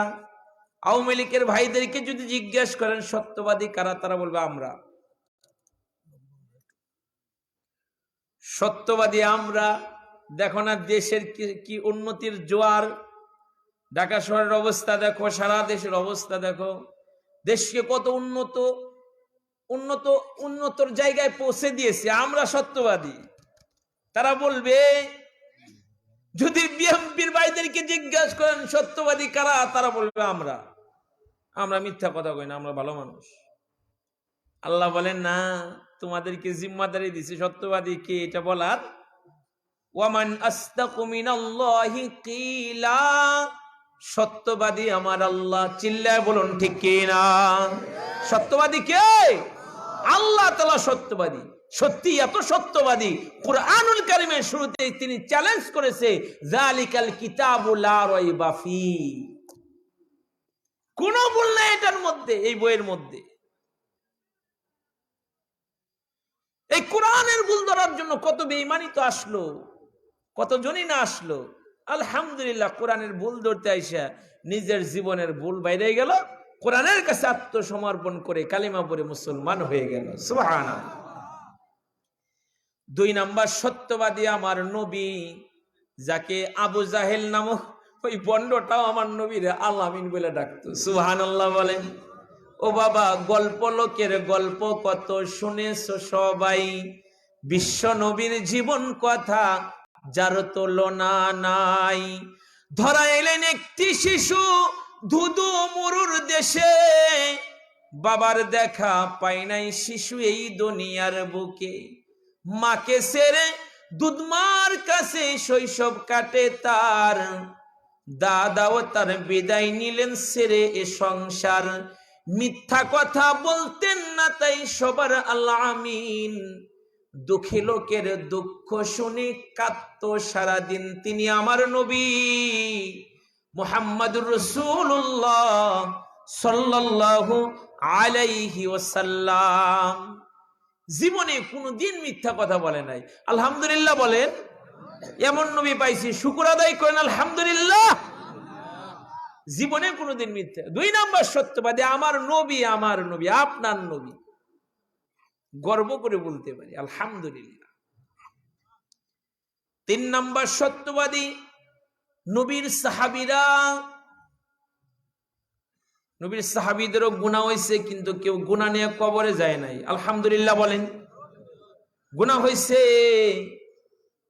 এমন মাপ চাইছে আল্লাহর কাছে, এমন কন্দন করছে যে আল্লাহ মইরা যাব মাফ না করলে, ইয়া আল্লাহ এইভাবে শেষ হয়ে যাব মাফ যদি না করো।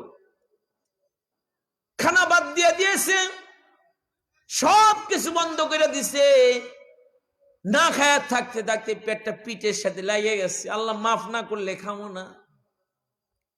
মাপ নিয়া তারপরে অন্ধকার কবরে পারে জমাইছে নবী জান্নাতি বলছে।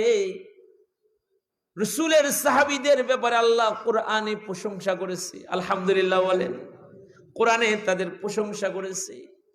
ওয়া ইউসিরুনা আলা আনফুসিহিম ওয়ালাউ কানা বিহিম খাসাসা ওয়া মান ইউকাশুহা নাফসিহি ফাউলাইকা হুমুল মুফলিহুন। আল্লাহ তাদের ব্যাপারে প্রশংসা করেছে।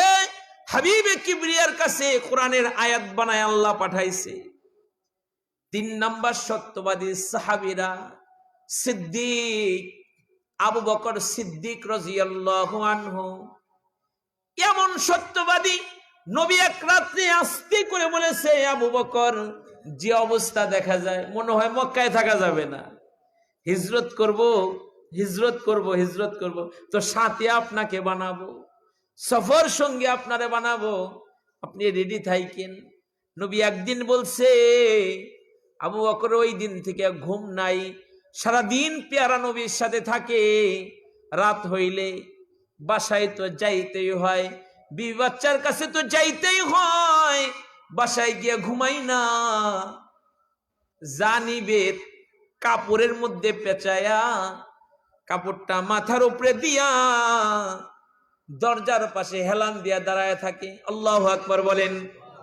সিদ্দিক, উম্মতের শ্রেষ্ঠ মানুষ আবু বকর সিদ্দিক, যার ব্যাপারে আমার নবী বলেছে, আমার আবু বকরের হিজরতের এক রাতের নেকি যদি মিজানের এক পাল্লায় রাখা হয়, আর আমার সব সাহাবীদের নেক যদি অপর পাল্লায় রাখা হয়, আমার আবু বকরের এক রাতের নেকির সাথে কেউ পারবে না।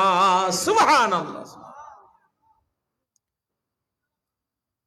হাদিস শরীফে কম বেশি 6 মাস পরে নবী আলাইহিস সালাতু ওয়াস সালামের হিজরতের সময় চলে আসলো।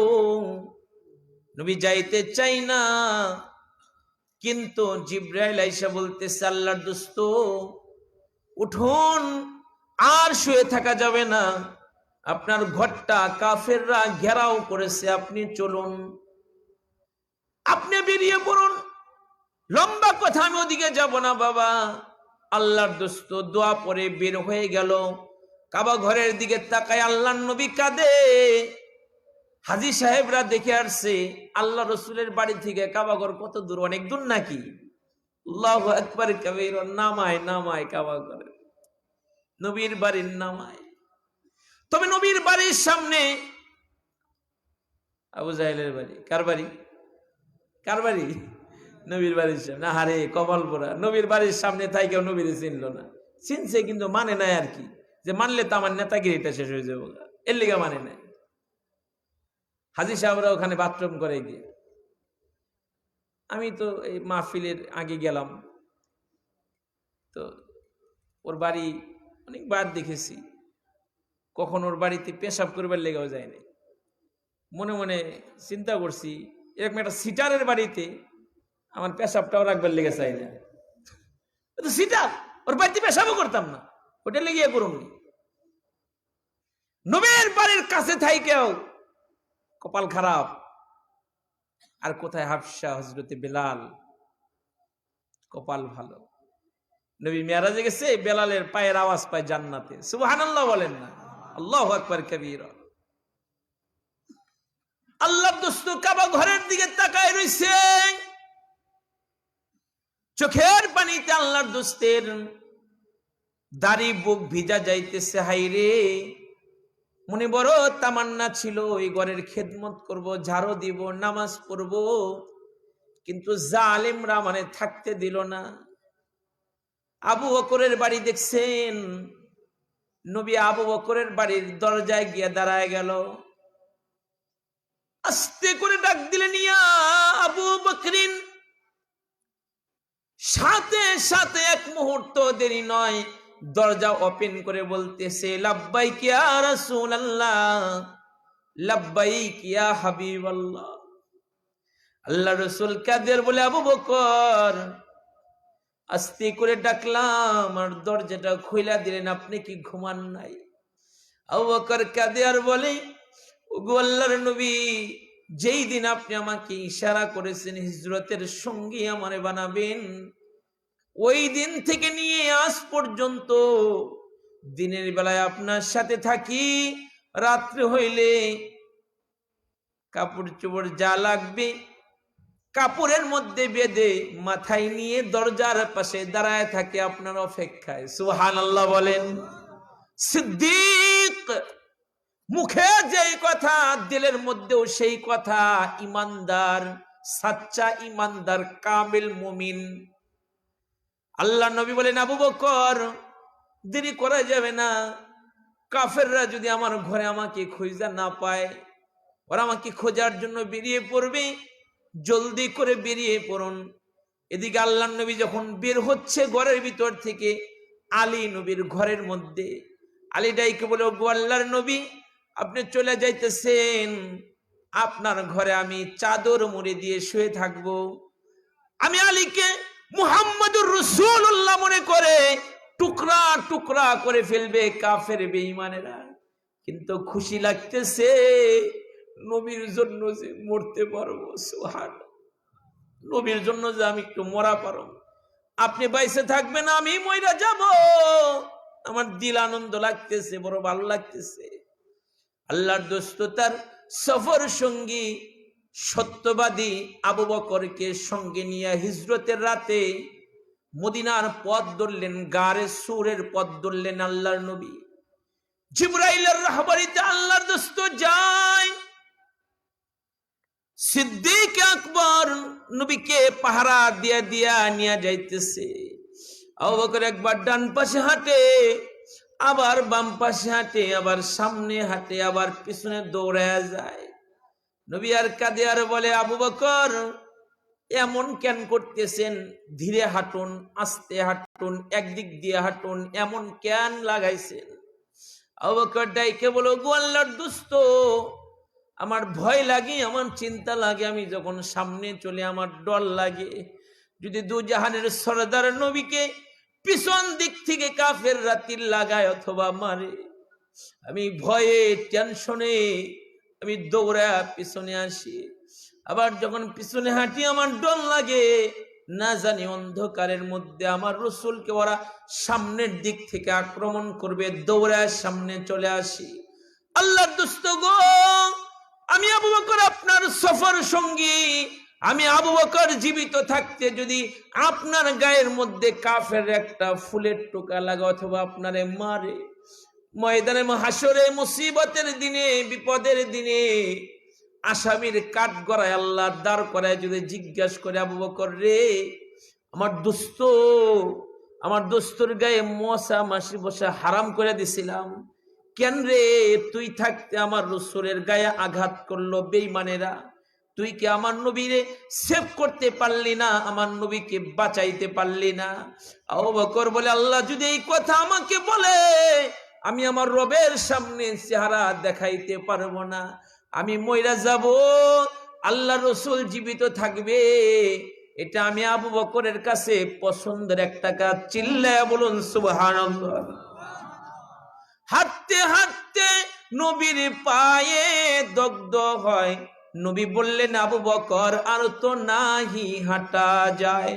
সিদ্দিক গেলেন পাহাড়েরই গুহাতে, গর্ত একটা পাইলেন খুঁজে তাহাতে, ছোট ছোট ছিদ্র ছিল দেখিলেন, দেখে সিদ্দিক মনে মনে ভাবিলেন, জামা শিরে পাগড়ি শিরে ছিদ্র বন্ধ করিলেন, একটা ছিদ্র বাকি আছে দেখিলেন।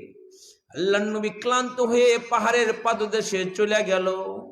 উপরে উঠবে, রাসূলের দিলটা ভাঙা, বাবার জন্মভূমি থেকে চলে যাইতেছে। আল্লাহর দোস্ত, হিজরত এমন একটা কাজ, জীবনে আর কোনোদিন এখানে আর ফিরে আসা যাবে না। এটাকে হিজরত বলে। জীবনে আর কোনোদিন এখানে ফিরে, মানুষ বিদেশে যায় 2-4-5 বছর পরে আবার দেশে আসে। ওই সময় বিবির মায়ের ভাই বন্ধুর দিলটা ছিঁড়া যায় যখন বিদেশে যায়। এখন তো সুবিধা হয়েছে, ভিডিও কলে দেখে, এয়ারপোর্টে বসেও দেখে, বিমানে উঠেও দেখে, নামলেও দেখে, কত সুযোগ সুবিধা। কিন্তু একটা সময় ছিল, তখন বিদেশে গেলে মাসের পর মাস চলে যাইতো, খবর নেওয়া যাইতো না, দেখা যাইতো না। কথা বলেন ঠিক কিনা? যখন যাইতো ভিতরটা পুইরা যাইতো, ছিঁড়া যাইতো আইরে, অথচ সে আসবে ঘুরে। আর হিজরত এমন একটা সফর, বিবি বাচ্চাকে রাইখা যাইতেছে, জীবনে আর আসার কোনো অপশন এখানে আর কোনো ফাঁকা নাই। নবীর দিলটা পুইরা যাইতেছে, মক্কা সাইরা যাইতেছে, আল্লাহর ঘর সাইরা আল্লাহর দোস্ত চলে যাইতেছে। সত্যবাদী নবীর 3 নম্বর সাহাবীদের দলকে, এই দলের মধ্যে সরদার মানুষ আবু বকরকে সফর সঙ্গী বানায় নবী যায়। গারে সুরের ওই পাহাড়ের নিচে আল্লাহর রাসূল গিয়ে দাঁড়ালো। উপরে উঠবে, 1.5 ঘন্টার উপরে লেগে যায় ওই গুহার মধ্যে পৌঁছতে। এখন তো সিঁড়ির ব্যবস্থা আছে, কত সুন্দর ব্যবস্থা আছে, মোড়ে মোড়ে পানির ব্যবস্থা আছে, কত আয়োজন এখন। কিন্তু সেই সময় পাহাড়ের আঁকা পাকা জায়গা দিয়ে, এলোমেলো স্থান দিয়ে যাইতে হবে সেই গুহার নিকটে। আবু বকর নিজেকে পাইতে দিছে। নবী টেনশন নাই, সোয়ারি রেডি আছে, আপনি আমার পিঠে উঠেন, আমি আপনাকে একাই গেলে গাম সুইটা যায়। সরদার মানুষ উম্মতের আবু বকর নবীকে পিঠে নিয়ে গুহার একেবারে মুখে চলে গেছে। সুবহানাল্লাহ বলেন। নবীকে গুহার মধ্যে ঢুকাই নাই, বাহিরে রাইখা, যে গুহার মধ্যে সাপ বিচ্ছু থাকতে পারে, কামড় দিলে অসুবিধা, আল্লাহ নবীরে কামড় দিবে, এটাও সহ্য করতেছে না। নিজে জীবনের রিস্ক নিয়ে গুহার মধ্যে ঢুইকা গুহাটাকে পরিষ্কার করলো, অনেক ছিদ্র দেখা যায়, নিজের পাগড়ি সিরা সিরা, কাপড় সিরা সিরা সবগুলা বন্ধ করছে, মাগার একটা বন্ধ করতে পারে নাই। গুহাটাকে একটা বসবাসের উপযোগী করে গুহার বাইরে গিয়ে নবীকে ইস্তেকবাল করে নিজে রহবার হয়ে দু জাহানের সরদার নবীর ভিতরে আনছে, নিজের রান পাইতে দিচ্ছে নবীর লেগে। নবী আরাম করেন, শুয়া পড়েন। এক উরুতে নবী পাককে শুয়াইলেন, আর এক পা দিয়ে ছিদ্র বন্ধ করিলেন। সর্প একটা ছিল সেথায় লুকায়া, সিদ্দিকেরও পায়ে দিল ডংসিয়া। আবু বকরের সাপে কামড় দিছে, চেহারা হলুদ হয়ে গেছে, চোখ দিয়া পানি বের হইতেছে বিষে। আবু বকর শহীদ। ওই বিষের যন্ত্রণা দিয়ে আল্লাহ তাআলা শহীদি মর্যাদা দিয়ে দুনিয়া থেকে নিছে। আমার নবীকেও গোশত বিষ মিশানো গোশত আল্লাহ নবীর কাছে এক নারী হাদিয়া পাঠিয়েছিল, বিষ মিশায় নবীরে মারার লেগে। গোসে বইলা দিছে নবী গো, জিবরাইল পড়ছে, গোসে বইলা দিছে নবী বিষ মিশানো খায়েন না। কিন্তু নবী মুখের মধ্যে দিয়ে দিয়েছিল কিছু বিষের ক্রিয়া, ইচ্ছা নবীর পেটের মধ্যে চলে যাওয়ার কারণে মৃত্যুর আগ মুহূর্তে নবীর সেই বেদনা উঠে গিয়েছিল। নবীকেও আল্লাহ তাআলা শাহাদাতের মাকাম দিয়েছে নবীর সাথে মিল হওয়ার কারণে। আবু বকরকে সাপে কামড় দিছে, মাঝে মাঝে ওই বেদনা উঠতো, আর নবীর কাছ থেকে ফু নিত, নবী ফু দিলে ভালো হয়ে যেত। সুবহানাল্লাহ বলেন। চোখের পানি পড়ছে আবু বকর তো নবীর নূরানি মুবারক চেহারার দিকে তাকায় রয়েছে, যে চেহারার দিকে তাকাইলে মুমিনের ক্ষুধা নিবারণ হয়ে যেত। সুবহানাল্লাহ, ক্ষুধা নিবারণ হয়ে যেত নবীর চেহারার দিকে তাকায় থাকলে। আল্লাহ দস্তুর চেহারার পরাণ বইরে দেখতেছে, এই তো সুযোগ। নবীর ঘুমাইতেছে, পরাণ বইরে আল্লাহ দস্তুকে আবু বকর দেখে, তো চোখ দিয়ে পানি পড়তেছে, চোখের পানি নবীর চেহারা মুবারকের উপরে পড়ছে। চেহারার মধ্যে কেউ ঘুমায় থাকলে চেহারা পানি দিলে জাগনা পাওয়া যায় না, কে রে পানি দিল কে রে। নবীও জাগ্রত হয়ে গিয়েছে, সাপে কামড় দিচ্ছে, নবীর বরকতি লালা মুখের থুতু বাইর করে যেইখানে কামড় দিছে আস্তে করে লাগাই দিছে ওইখানে। সিরাতের কিতাবে আছে লাগাইতে দেরি হয়েছে, আবু বকরকে আল্লাহ সুস্থ বানাইতে দেরি করার নাই। সর্প এসে কেন্দে বলেন নবী মোর, সর্প আমি ঈসা নবীর জমানার। শুনেছিলাম একদিন তাহার মুখেতে, মুহাম্মদ নবী আসবে রে শেষ কালেতে। সাপ আইসা নবীর কথা কইতেছে। নবী কি শুধু আমাদের নবী নাকি সাপেরও নবী? আলো শুরুতে বলেছিলাম নবী সবার নবী, তাই না? সাপ আইসা মানুষের মতো কথা বলতেছে। নবী 100 বছর আগে দুনিয়াতে আসছে, বয়ানে শুনেছে আপনি নাকি আসবেন, এই গুহায় নাকি একটু বিশ্রাম নেবেন। নবী গো, আমি আপনাকে এক নজর দেখার লেগে পাগল হয়েছি, আর আপনার আবু বকর সব বন্ধ করে দিচ্ছে, আমি দেখা পারি না, একটা করাবার নাই, পা দিয়ে ঠেকায় রাখছে। আমি কতবার মাথা দিয়ে মনিমন করলাম, সরায় না। আপনারা দেখুন এর লেগে আমি কামড় দিয়ে দিচ্ছি। সুবহানাল্লাহ বলেন না। চিন্তা করতেছিলাম নবী যদি চলে যায় আমার সব মেহনত তো মাটি হয়ে যাবো গা। নবীরে দেখার জন্য সাপে কন্দন করেছে। ও মুমিনের কাফের নবী এমন লোককে দেখা যায়, চুরি করে এমন লোককে দেখা যায়, জানা করে এমন লোককে দেখা যায়, তাহাজ্জুদ কাজা হয় না ইচ্ছা করলে এমন মানুষকে দেখা যায় না। কথা বলেন ঠিক কিনা? তাহাজ্জুদ কাজা হয় না তার, এমন মানুষ ইচ্ছা করলে দেখা যায় না। উলামাদের কাছে জানবেন তাহাজ্জুদ কাজা হয় না, ইশরাক পরে, আওয়াবিন পরে, চাশ পরে, সালাতুত তাসবিহ পরে, তাকবীর উলার সাথে নামাজ আদায় করে। আল্লাহর ওলি কোথায় আছে? উলামারা বইলা দিবে, ওই যে করোনায় যাও, অমুক জায়গায় যাও, অমুক জায়গায় যাও, ওখানে আল্লাহর ওলি আছে, তার জিয়ারত করো, তার সোহবত উঠাও। সামান্য সময়, 100 বছর বেরিয়া নফল ইবাদতের চাইতে আর উত্তম হয়ে যাবে। সুবহানাল্লাহ।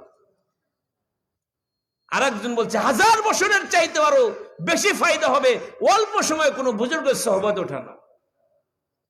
সত্যবাদীদের কাছে যাবো তো ইনশাআল্লাহ। নবী বলেছেন ওই মানুষ দামি মানুষ যার কর্ম ভালো এবং যার হায়াত লম্বা। প্রিয় ভাইরা, আমাদের হায়াত তো ছোট, কিন্তু অপশন একটা ফাঁকা আছে কর্ম সুন্দর করার। কি সুন্দর করার? কিছু মানুষ মরে গেলে মানুষ বলে, আরে ভালো একটা মানুষ মরে গেল রে, খুব ভালো ছিল। ভালো মানুষ মরে গেলে মানুষ আফসোস করে কি করে না? আর দুষ্ট মানুষ মরে গেলে ভালো হয়েছে, যে জালেম ছিল মানুষের উপরে জুলুম করতো, মরে ভালো হয়েছে। দুষ্ট মানুষ মরে গেলে তার লেগে বদদুয়া করে, আর ভালো মানুষ মরে গেলে তার জন্য মানুষ আফসোস করে। কথা বলে ঠিক কি না? মানুষের কাতারে আমরাও তো মানুষের কাতারে।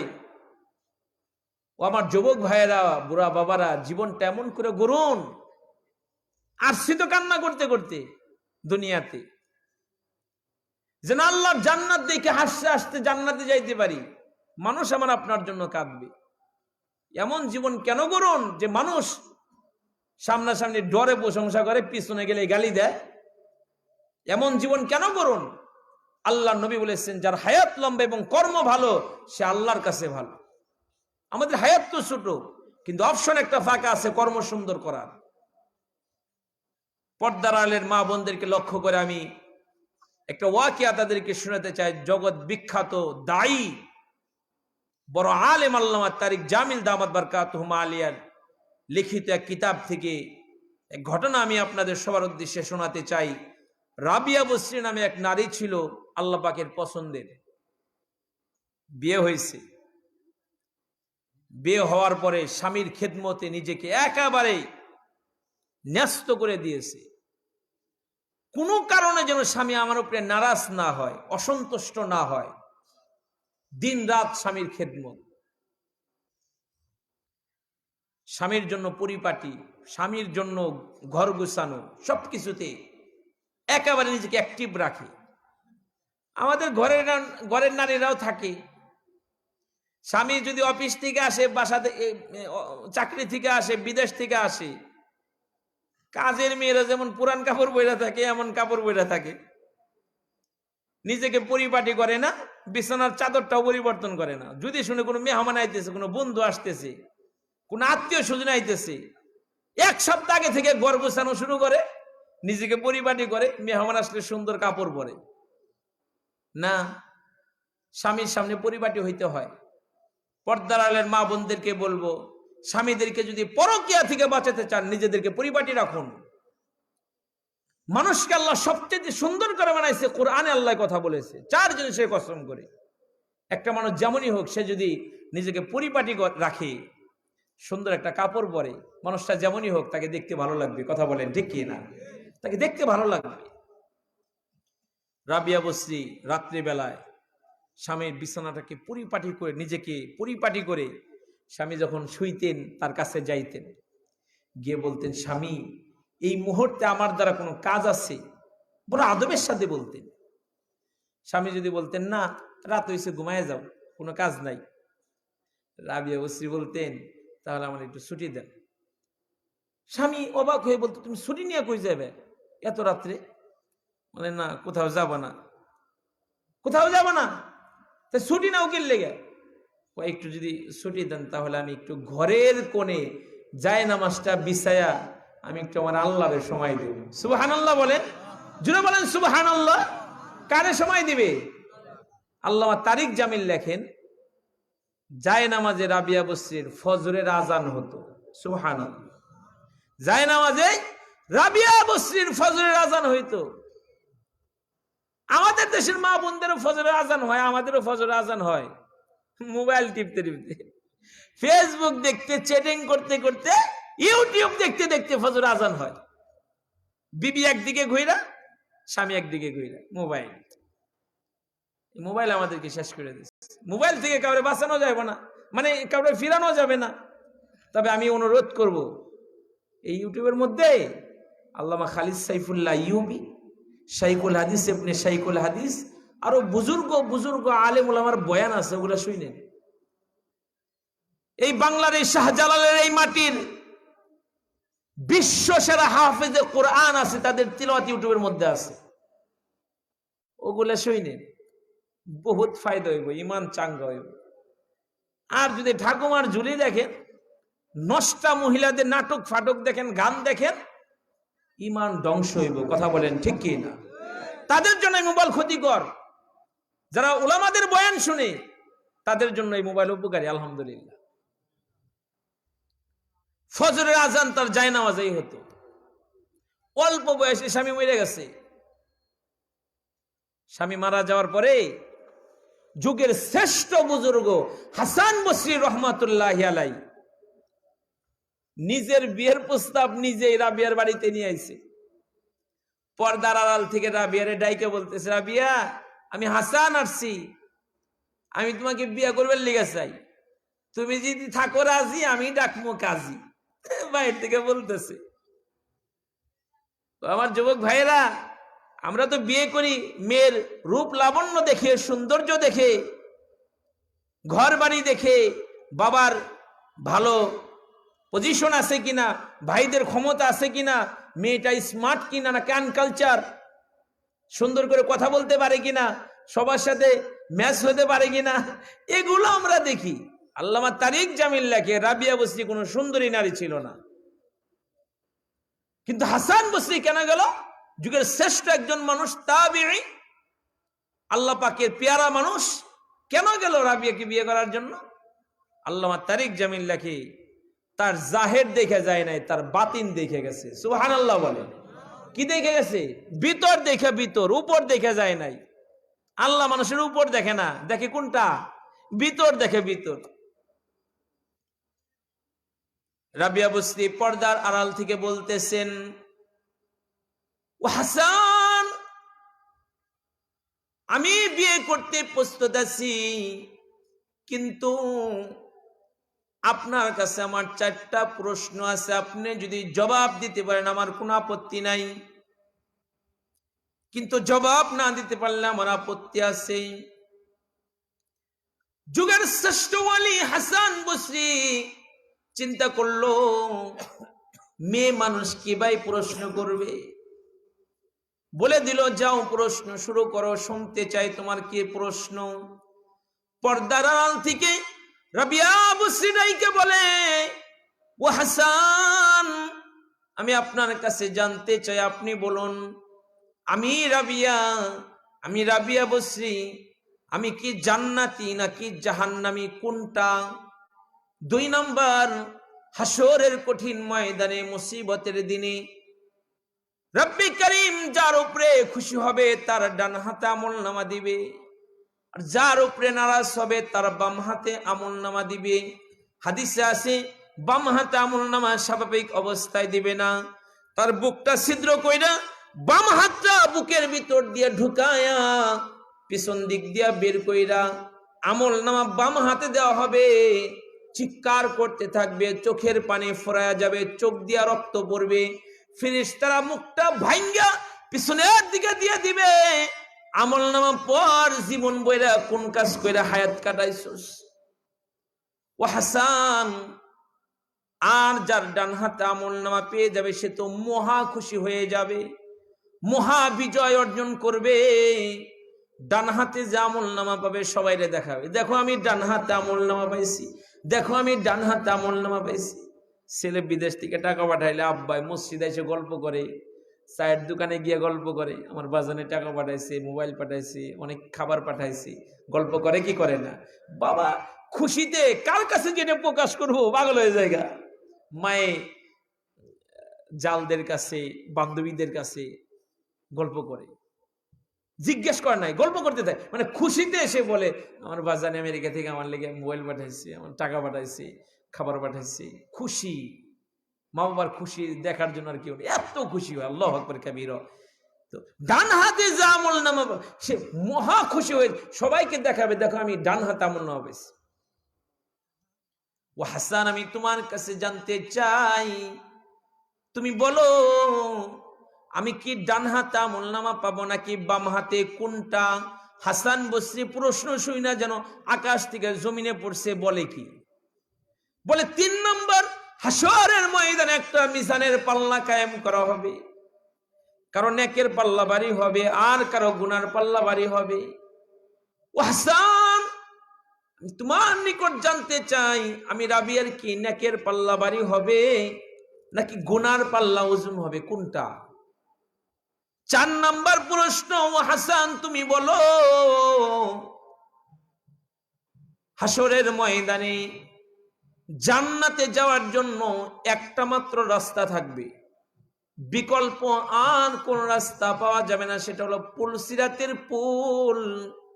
পুলসিরাতের রাস্তা, যে রাস্তার নিচে জাহান্নামের আগুন দাও দাও করে জ্বলবে, ওই পুল পাড়ি দিয়েই খুদার জান্নাতে যাইতে হবে।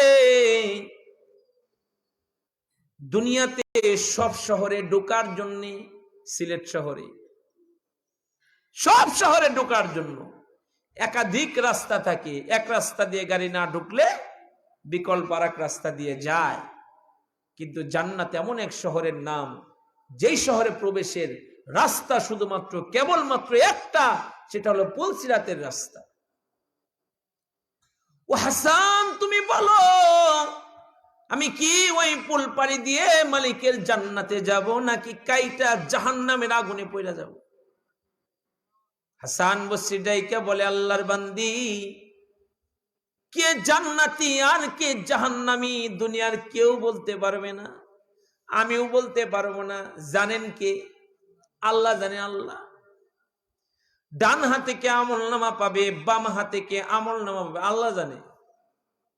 কার মিজানের নেকের পাল্লা ভারী হবে, কার গুনার পাল্লা ভারী হবে, আল্লাহ জানে। পুলসিরাত পাড়ি দিয়ে খুদার জান্নাতে কে যাবে, এটাও আল্লাহ জানে, আমি বলতে পারবো না। পর্দার আড়াল থেকে রাবিয়া বসরি বলে, ও হাসান, হায়াত ছোট, কর্ম করতে হবে ভালো, আমি আমার বাকি জীবনটা কর্ম সুন্দর করার মেহনতে কাটাতে চাই, তুমিও চইলা যাও, তোমার কর্ম তুমি সুন্দর করো, হায়াত তো ছোট। আল্লাহর নবী বলেছে, যার হায়াত লম্বা এবং যার কর্ম ভালো সে আল্লাহর কাছে ভালো। কিন্তু আমাদের হায়াত তো অল্প, আমাদের হায়াত ছোট, তুমি তোমার কর্ম সুন্দর করো, আমাকে আমার কর্ম সুন্দর করতে দাও। হাসান বসরি চলে গেল, রাবিয়া বসরি নিজের ঘরে থেকে গেল। মুহাদ্দিস ইবনুল আবদিন রাহমাতুল্লাহি আলাইহি লেখেন, পরবর্তী সময় রাবিয়ার জীবনটা কেমনে কাটলো শুনো। রান্নাঘরে যাইতো, আলো নাই, পেঁয়াজ নাই, কই পাবে? বলে উপরের দিকে তাকাইতো, চিলে তার কাছে আলো পেঁয়াজ দিয়া যাইতো। সুবহানাল্লাহ, সুবহানাল্লাহ। উপর থেকে আওয়াজ হইতো, শুনো, যে আল্লাহর জন্য হয়ে যায়, আমার আল্লাহ তার জন্য হয়ে যায়। জোরে বলেন না সুবহানাল্লাহ। ওয়াকুনু মা'আস সাদিকিন, ও ঈমানদারেরা, ইত্তাকুল্লাহ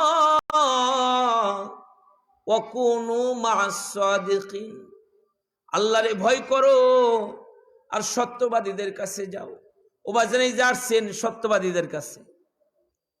এই মজলিসে এমন অনেক সত্যবাদী মানুষ থাকতে পারে জীবনে মিথ্যা কথা কয় না, তাহাজ্জুদ নষ্ট হয় না, 5 ওয়াক্ত পড়ার সাথে সাথে ইশরাক পড়ে, 10 ওয়াক্ত পড়ে, ইশরাক পড়ে, আওয়াবিন পড়ে, চাশ পড়ে, তাহাজ্জুদ পড়ে, সালাতুত তাসবিহ পড়ে। এমন অনেক পেয়ারা মাহবুব বান্দায় মজলিসে থাকতে পারে, দুনিয়ার ক্যামেরা রেকর্ড করে রাখতে পারে। আমার মালিকের ক্যামেরা আছে, তিনি কি রেকর্ড করে রাখতে পারে না? হাসরের ময়দানে মুসিবতের দিনে আপনাদের এই মাদ্রাসার মাহফিলের জলসার ভিডিওটা যদি আল্লাহ তাআলা ওপেন করে দেয়, যে দেখো তো এইটার ভিতরে আসনি, তাহলে আল্লাহ যদি দেখে যে এই মজলিসে ঠান্ডার মধ্যে রাত 1টার উপরে বাজে বসে রয়েছি, হতে পারে এইটা দেখা গফফার মালিক আল্লাহ জীবনের গুনাহ মাফ করে তার সেরা জায়গা জান্নাত দিয়ে দেয়া পারে। সুবহানাল্লাহ বলেন না? আল্লাহ পারে কে পারে না? ও ভাই, পারে কে পারে না? পূর্বের যুগে এমনও তো একজন ছিল 100 মানুষকে খুন করেও মাপ পাইল। বনি ইসরাইলের এমনও তো একজন ছিল 40 বছর গুনাহ করার পরেও মাপ পাইল।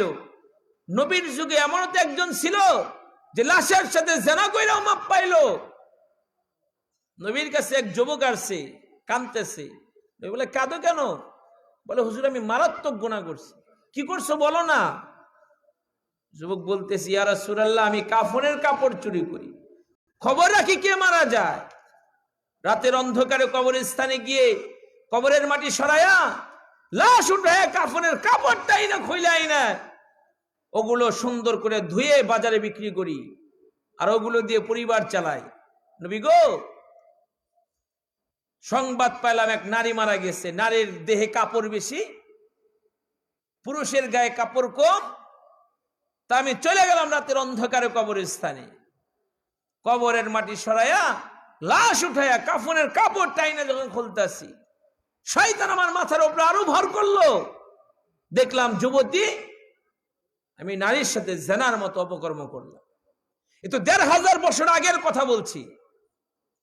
এ যুগেও এমন আছে না নাই যে লাশ আছে মর্গের মধ্যে, ওইখানে যারা দায়িত্বরত তারা লাশের সাথে জিনার মতো অপকর্ম করেছে। কথা বলেন ঠিক কি না?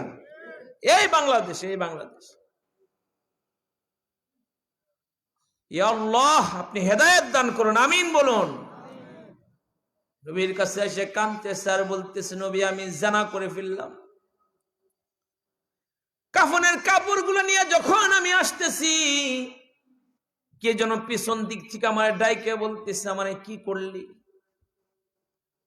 আমার ফ্যামিলির মানুষগুলো আমাকে বড়ই পাতার গরম পানি দিয়া গোসল দিয়া পবিত্র বানায়া আমাকে কবরে রাখলো, আর তুই কি না আমাকে নাপাক বানায়া দিলি। হাসরের ময়দানে আল্লাহর আদালতে আমাকে নাপাক দেহ নিয়ে উঠতে হবে, কি করলি তুই? চিৎকার দিয়ে কবরস্থান থেকে বেরিয়ে পড়লাম, নবী গো আমি মারাত্মক অপরাধ করে ফেলেছি। নবী বলেন, আহ মারাত্মক অপরাধ করেছ। নবীর সামনে থেকে বের হয়ে দৌড়ে মরুভূমির মধ্যে চলে গেছে, পাহাড়ের উপরে চলে গেছে, কাঁদতেছে, হাত তুলে সেজদায় পড়ে কাঁদতে কাঁদতে চোখের নিচ দিয়ে দাগ ফেলে দিয়েছে, পেটটা পিঠের সাথে লাগিয়ে গেছে। তার কন্দন, তার তওবা মালিকের কাছে এত ভালো লাগছে, এত পছন্দ হইছে, জিব্রাইলকে পাঠাইছে, যাও আমার হাবিবের কাছে যাও, হাবিবকে গিয়ে বলো মানুষ বানাইছে কে? বলে আল্লাহ। গুনাহ করার পরে কেউ যদি অনুতপ্ত লজ্জিত হয়ে আল্লাহর কাছে মাফ চায়, গফফার মালিক আল্লাহ মাফ করে দেয়। ওই যুবককে খবর পাঠাইয়া দেন, তার চোখের পানির বদৌলতে, তার কন্দনের বদৌলতে, তার তওবার বদৌলতে আল্লাহ জিনার মতো গুনাহ থেকে তাকে মাসুম করে তাকে আল্লাহর ওলির খাতায় নাম উঠায় দিয়েছে। সুবহানাল্লাহ। ভাই, আমরা তো এমন গুনাহ করিনি, এমন গুনাহ করছি, তবে আমরা গুনাহগার, আমরা গুনাহ করছি। আমরা গভীর রাত্রে আল্লাহর কাছে মাফ চাই যে আল্লাহ অনেক অপরাধ করছে, আপনি ক্ষমা করে দেন, মাফ করে দেন। আল্লাহর কাছে মাফ চাইলে আল্লাহ খুশি হয়, আল্লাহর কাছে ক্ষমা চাইলে আল্লাহ খুশি হয়। এই জন্য আল্লাহর কাছে ক্ষমা চাই। রব্বি করিম আল্লাহ তাআলা আমাদেরকে বেগুনাহ মাসুম করে যার যার ঘরে যেন আল্লাহ পৌঁছায় দেয়, আমিন বলেন সবাই। প্রিয় প্রিয় ভাইরা, আমরা ইমানদার, ইমানের জন্য ধার থাকে। ইমান যেন দুর্বল না হয়ে যায়। এই জন্য ওলামাদের সোহবত জরুরি, জলসায় আসা জরুরি, ওলামাদের সোহবতে বারবার যাওয়া জরুরি, ওলামাদের জিয়ারত করা জরুরি। যাবত ইনশাআল্লাহ।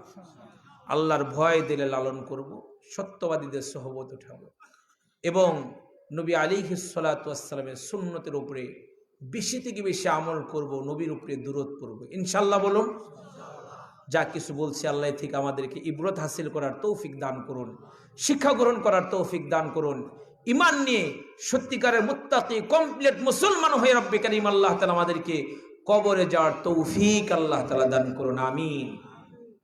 আমার দিল বলতেছে আরো লম্বা সময় কথা বললে আপনারা শুনতেন, কিন্তু ঘুমেরও জরুরত আছে, ফজরের নামাজ। আবার আমাকে ঢাকা যেতে হবে আগামীকাল, সেই উল্টা সাইডে সিরাজগঞ্জে মাহফিল, সেখানে যেতে হবে। আমি এই যে কি যেন নাম, জিল্লুর সাহেব, ওনার এই যে মাহফিলে এসেছিলাম, তো তারই ধারাবাহিকতায় আবার এখানে আসলাম। যদি আল্লাহ তাআলা আবার না আনে তাহলে দোয়া করি আল্লাহ হাসরের কঠিন ময়দানে দেখা করায় একসাথে জান্নাতে যাওয়ার তৌফিক যেন আল্লাহ দান। আমার ভালো লেগেছে, সর্ববিষয় আমার ভালো লেগেছে। আল্লাহ তাআলা এই মাহফিল আমাদের নাজাতের জরিয়া বানায় দেয়। মাদ্রাসাকে আল্লাহ তাআলা কবুল করে। ওলামারা বসে আছে, আল্লাহ তাআলা সবার হায়াতে বারাকা দান করে, আমিন। দুরূদ শরীফ পড়ি, আল্লাহুম্মা সাল্লি আলা মুহাম্মাদ ওয়া আলা আলি মুহাম্মাদ। রিপন সাহেব দুবাই প্রবাসী 1000 টাকা আপনাদের মাদ্রাসায় দিয়েছে। আল্লাহ যেন তার এই দানকে কবুল করে নেয়। অনেক দান করেছে, সবার দান যেন আল্লাহ তাআলা কবুল করে। সভাপতি সাহেবের হায়াতে আল্লাহ বরকত দান করে, জান্নাতি মানুষ আল্লাহ তাআলা কবুল করে, আমিন বলেন না সবাই। অনেক জায়গায় মাহফিলে গেলে সভাপতিরা চলে যায়, সালাম কালাম দিয়ে চলে যায়, বসে রয়েছে মুরব্বী মানুষ বসে আছে। আল্লাহ যেন উত্তম জাযার খায়ের দান করে, আমিন। অক্লান্ত পরিশ্রম করে এত সুন্দর একটা মাহফিল আয়োজন যারা করলো, দুবাই প্রবাসী দেলোয়ার সাহেব ফকির পাড়া 5000 টাকা দিবে মাদ্রাসা, আল্লাহ কবুল করে, আমিন বলেন সবাই। রাজিয়া বেগম 500 টাকা, আল্লাহ কবুল করে নেয়, জানে মালে বরকত দেয়, জীবনের গুনাহ খাতা মাফ করে দেয়। আল্লাহ কবুল করো, কবুল করো এই মোদের কামনা, দয়া করে নিয়ে যায় সোনার মদিনা। আল্লাহ কবুল করে নিও মোদের মনের বাসনা, বলুন আমিন। আমিন আমিন আল্লাহ আমিন, দানকারীদের হয়ে আল্লাহ জামিন। ইস্তিগফার করেন, আস্তাগফিরুল্লাহ রাব্বি মিন কুল্লি যামবি ওয়া আতুবু ইলাইহি, লা হাওলা ওয়ালা কুওয়াতা ইল্লা বিল্লাহ। সকলের জন্য দোয়া করুন। অনেক রাত 1:50 বাজে, গভীর রাত আমরা দোয়া করি, গভীর রাতে আল্লাহ বান্দা খুব কাছে চলে আসে।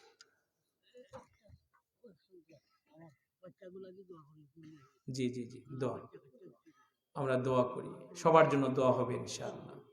গভীর রাত বান্দার খুব কাছে ডাকে, বান্দা ও বান্দা কি লাগবো বলো না আমার কাছে, গুনাহ করছো মাফ চাও, মাফ করে দিব।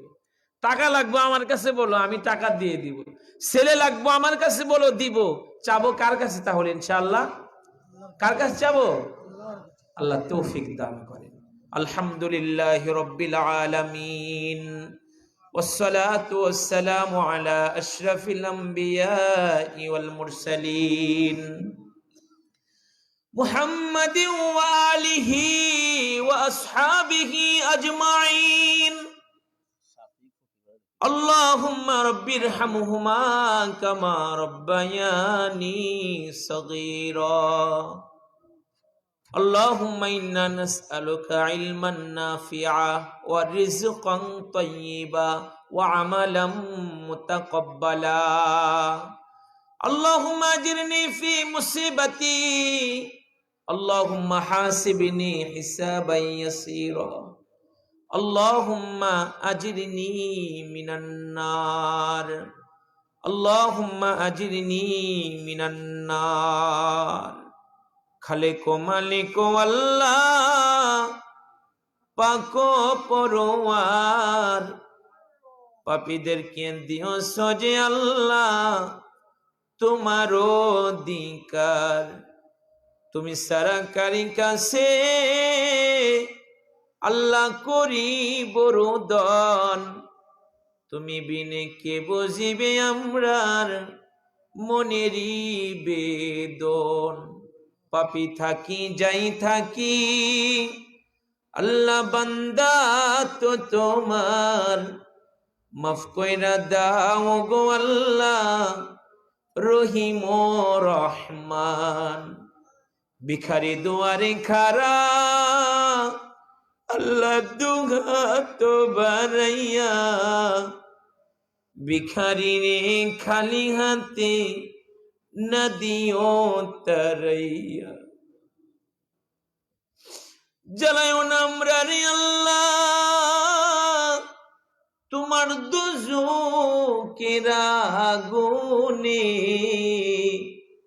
এমন কঠিন আগুন আমরা সহিব কেমনে। আয় আল্লাহ তাআলা, জীবনের গুনার বোঝা মাথায় নিয়ে তোমার দরবারে হাত বাড়াইছি, কেমনে তোমার কাছে মাপ চাই লজ্জা লাগে। চোখে গুনার দুর্গন্ধ, জবানে গুনার দুর্গন্ধ, হাতে গুনার দুর্গন্ধ। মালিক রে, বড় আশা করে তোমার দরবারে রাত 2টা বাজে হাত বাড়াইছি। আল্লাহ মেহেরবানি করে আমাদের জীবনের সব গুনাহ তুমি মাফ কইরা দাও। মালিক রে, তুমি ছাড়া যে আমাদের কেউ নাই, কার কাছে যাব? আমরা ছাড়া তোমার অনেক বান্দা বান্দি আছে আল্লাহ, কিন্তু তুমি ছাড়া যে আমাদের কেউ নাই। ওগো মালিক, মেহেরবানি করে দয়া করে মায়া করে জীবনের সব গুনাহ আল্লাহ তুমি মাফ কইরা দাও। তুমি বিনে কেহ নাই গো আল্লাহ, দিলে তারায়া কোথায় যাব? ফিরে আসব গড়িয়া গড়িয়া। নুন রুটি খাইছি আল্লাহ আমরা ঘুরিয়া ঘুরিয়া, নাফরমানি করছি গো আল্লাহ তোমারে বলিয়া। আল্লাহ তুমি মাফ করে দাও, ক্ষমা করে দাও। শাহজালালের এই জমিনে ফিনসুগঞ্জে রব্বুল আলামিন রাত 2টা বাজে তোমার দরবারে হাত বাড়াইছি। ক্ষমা যদি না দিবা, এত রাত পর্যন্ত কেন আশা দিয়ে বসাই রাখছো? মাফ করে দাও আল্লাহ, ক্ষমা করে দাও। জীবনের এমন কোন দোয়া মোনাজাত বাত নাই যেই মোনাজাতে আব্বা আম্মার কথা তোমার কাছে বলি নাই। মালিক রে, হাজারো মানুষের মাঝে কে যেন নিজের হাতে নিজের মারে কবরে ঘরে রাখছে, কে যেন নিজের হাতে নিজের আব্বারে কবরের ঘরে নামাইছে। আল্লাহ, তোমার নবী বলেছে যার বাড়িতে মা আছে তার বাড়িতে নাকি তোমার জান্নাত আছে। এই জান্নাতে যে কবরের ঘরে রাখছে, ওই মারে মাফ কইরা দাও, আব্বারে ক্ষমা কইরা দাও। আব্বা আম্মা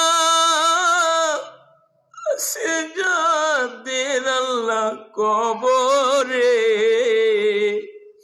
মাফ করিয়া দাও গো আল্লাহ নিজ গুণে। আব্বারে মাফ করে দাও, মারে মাফ করে দাও আল্লাহ। যাদের আব্বা মা বেঁচে আছে হায়াত বাড়ায় দাও, মা বাবার খেদমত বেশি থেকে বেশি করার তৌফিক আল্লাহ দান করে দাও। ইয়া আল্লাহ, মাহফিল তুমি কবুল আর মঞ্জুর করো, মাদ্রাসা কবুল করো, কমিটির সকল সদস্যদেরকে কবুল করো। অক্লান্ত পরিশ্রম করে এত বড় একটা মাহফিল আয়োজন যারা করলো, জলসার আয়োজন যারা করলো, ইয়া আল্লাহ সবাইকে তুমি উত্তম জাযার খায়ের দান করে দিও আল্লাহ। প্রবাস থেকে মানুষ হাজার হাজার টাকায় মাদ্রাসায় পাঠাইছে আল্লাহ, সবার দান তুমি কবুল করে নিও।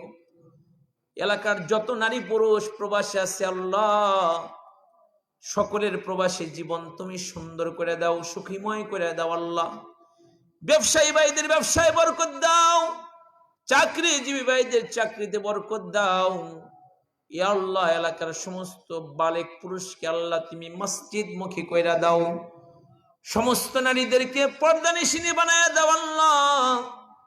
ইয়া আল্লাহ, এলাকার জিল্লুর সাহেব বড় মায়া করে মোহাব্বত করে ভালোবেসে পর্যন্ত হাজির করেছে আল্লাহ, তাকে তুমি উত্তম জাযা আর খায়র দান করে দাও আল্লাহ। আমার আরেক ড্রাইভার ভাই, আল্লাহ আমার ভাইয়ের হায়াতে তুমি বরকত দান করে দাও। আলেম ওলামাকে ভালোবাসে, আলেম ওলামার খেদমত করে, হায়াতে বরকত দিয়ে দাও আল্লাহ।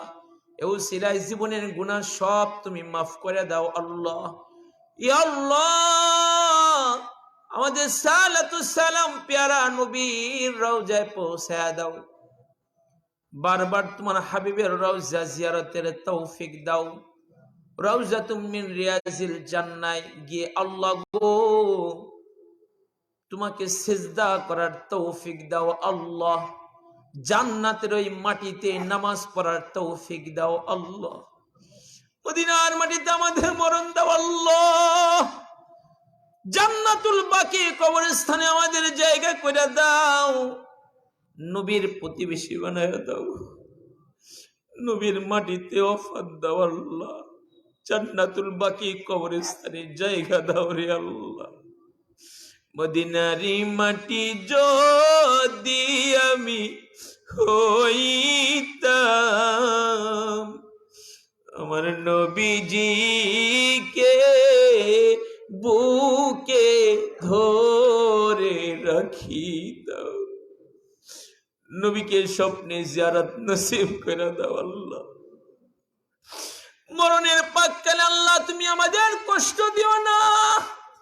ও জাহানের মালিক আল্লাহ, মরণের দিন আমাদের তুমি কষ্ট দিও না। ইয়া আল্লাহ, ইয়া আল্লাহ, অনেকে দোয়া চেয়েছে, সকলের হকে তুমি দোয়া কবুল করে নাও আল্লাহ। কারা নির্যাতিত উলামাদের মুক্তির ব্যবস্থা করে দাও। আলেম উলামারা এই দেশের মানুষের কল্যাণ চায়, তারা ইয়া আল্লাহ দেশের মধ্যে বিশৃঙ্খলা করতে চায় না, উম্মতকে জাহান্নামের আগুন থেকে বাঁচাতে চায়। উলামাদের মুক্তির ব্যবস্থা করে দাও আল্লাহ। আমার শেখ মুর্শিদ আল্লামা খালিদ সাইফুল্লাহ আইয়ুবী দামাত বারকাতুহু আলিয়া, ইয়া আল্লাহ হযরতকে তুমি পূর্ণ শিফায়ে কামিলা আজলা দান করে দাও আল্লাহ। ইয়া আল্লাহ, আমাদের সালাতুস সালাম প্যারা নবীর রওজায় পৌঁছে দাও। তোমার হাবিবের রওজা বারবার জিয়ারতের তৌফিক দাও। মরণের পাককালে কষ্ট দিও না। মরণ যেদিন ঘনায় আসবে সূরা ইয়াসিন শোনায় দিও আল্লাহ। সবার জবানে জারি করে দিও কালিমা লা ইলাহা ইল্লাল্লাহু মুহাম্মাদুর রাসূলুল্লাহ বিরহমাতিকা ইয়া আরহামার রাহিমিন। আসসালামু আলাইকুম ওয়া রাহমাতুল্লাহি ওয়া বারাকাতুহু।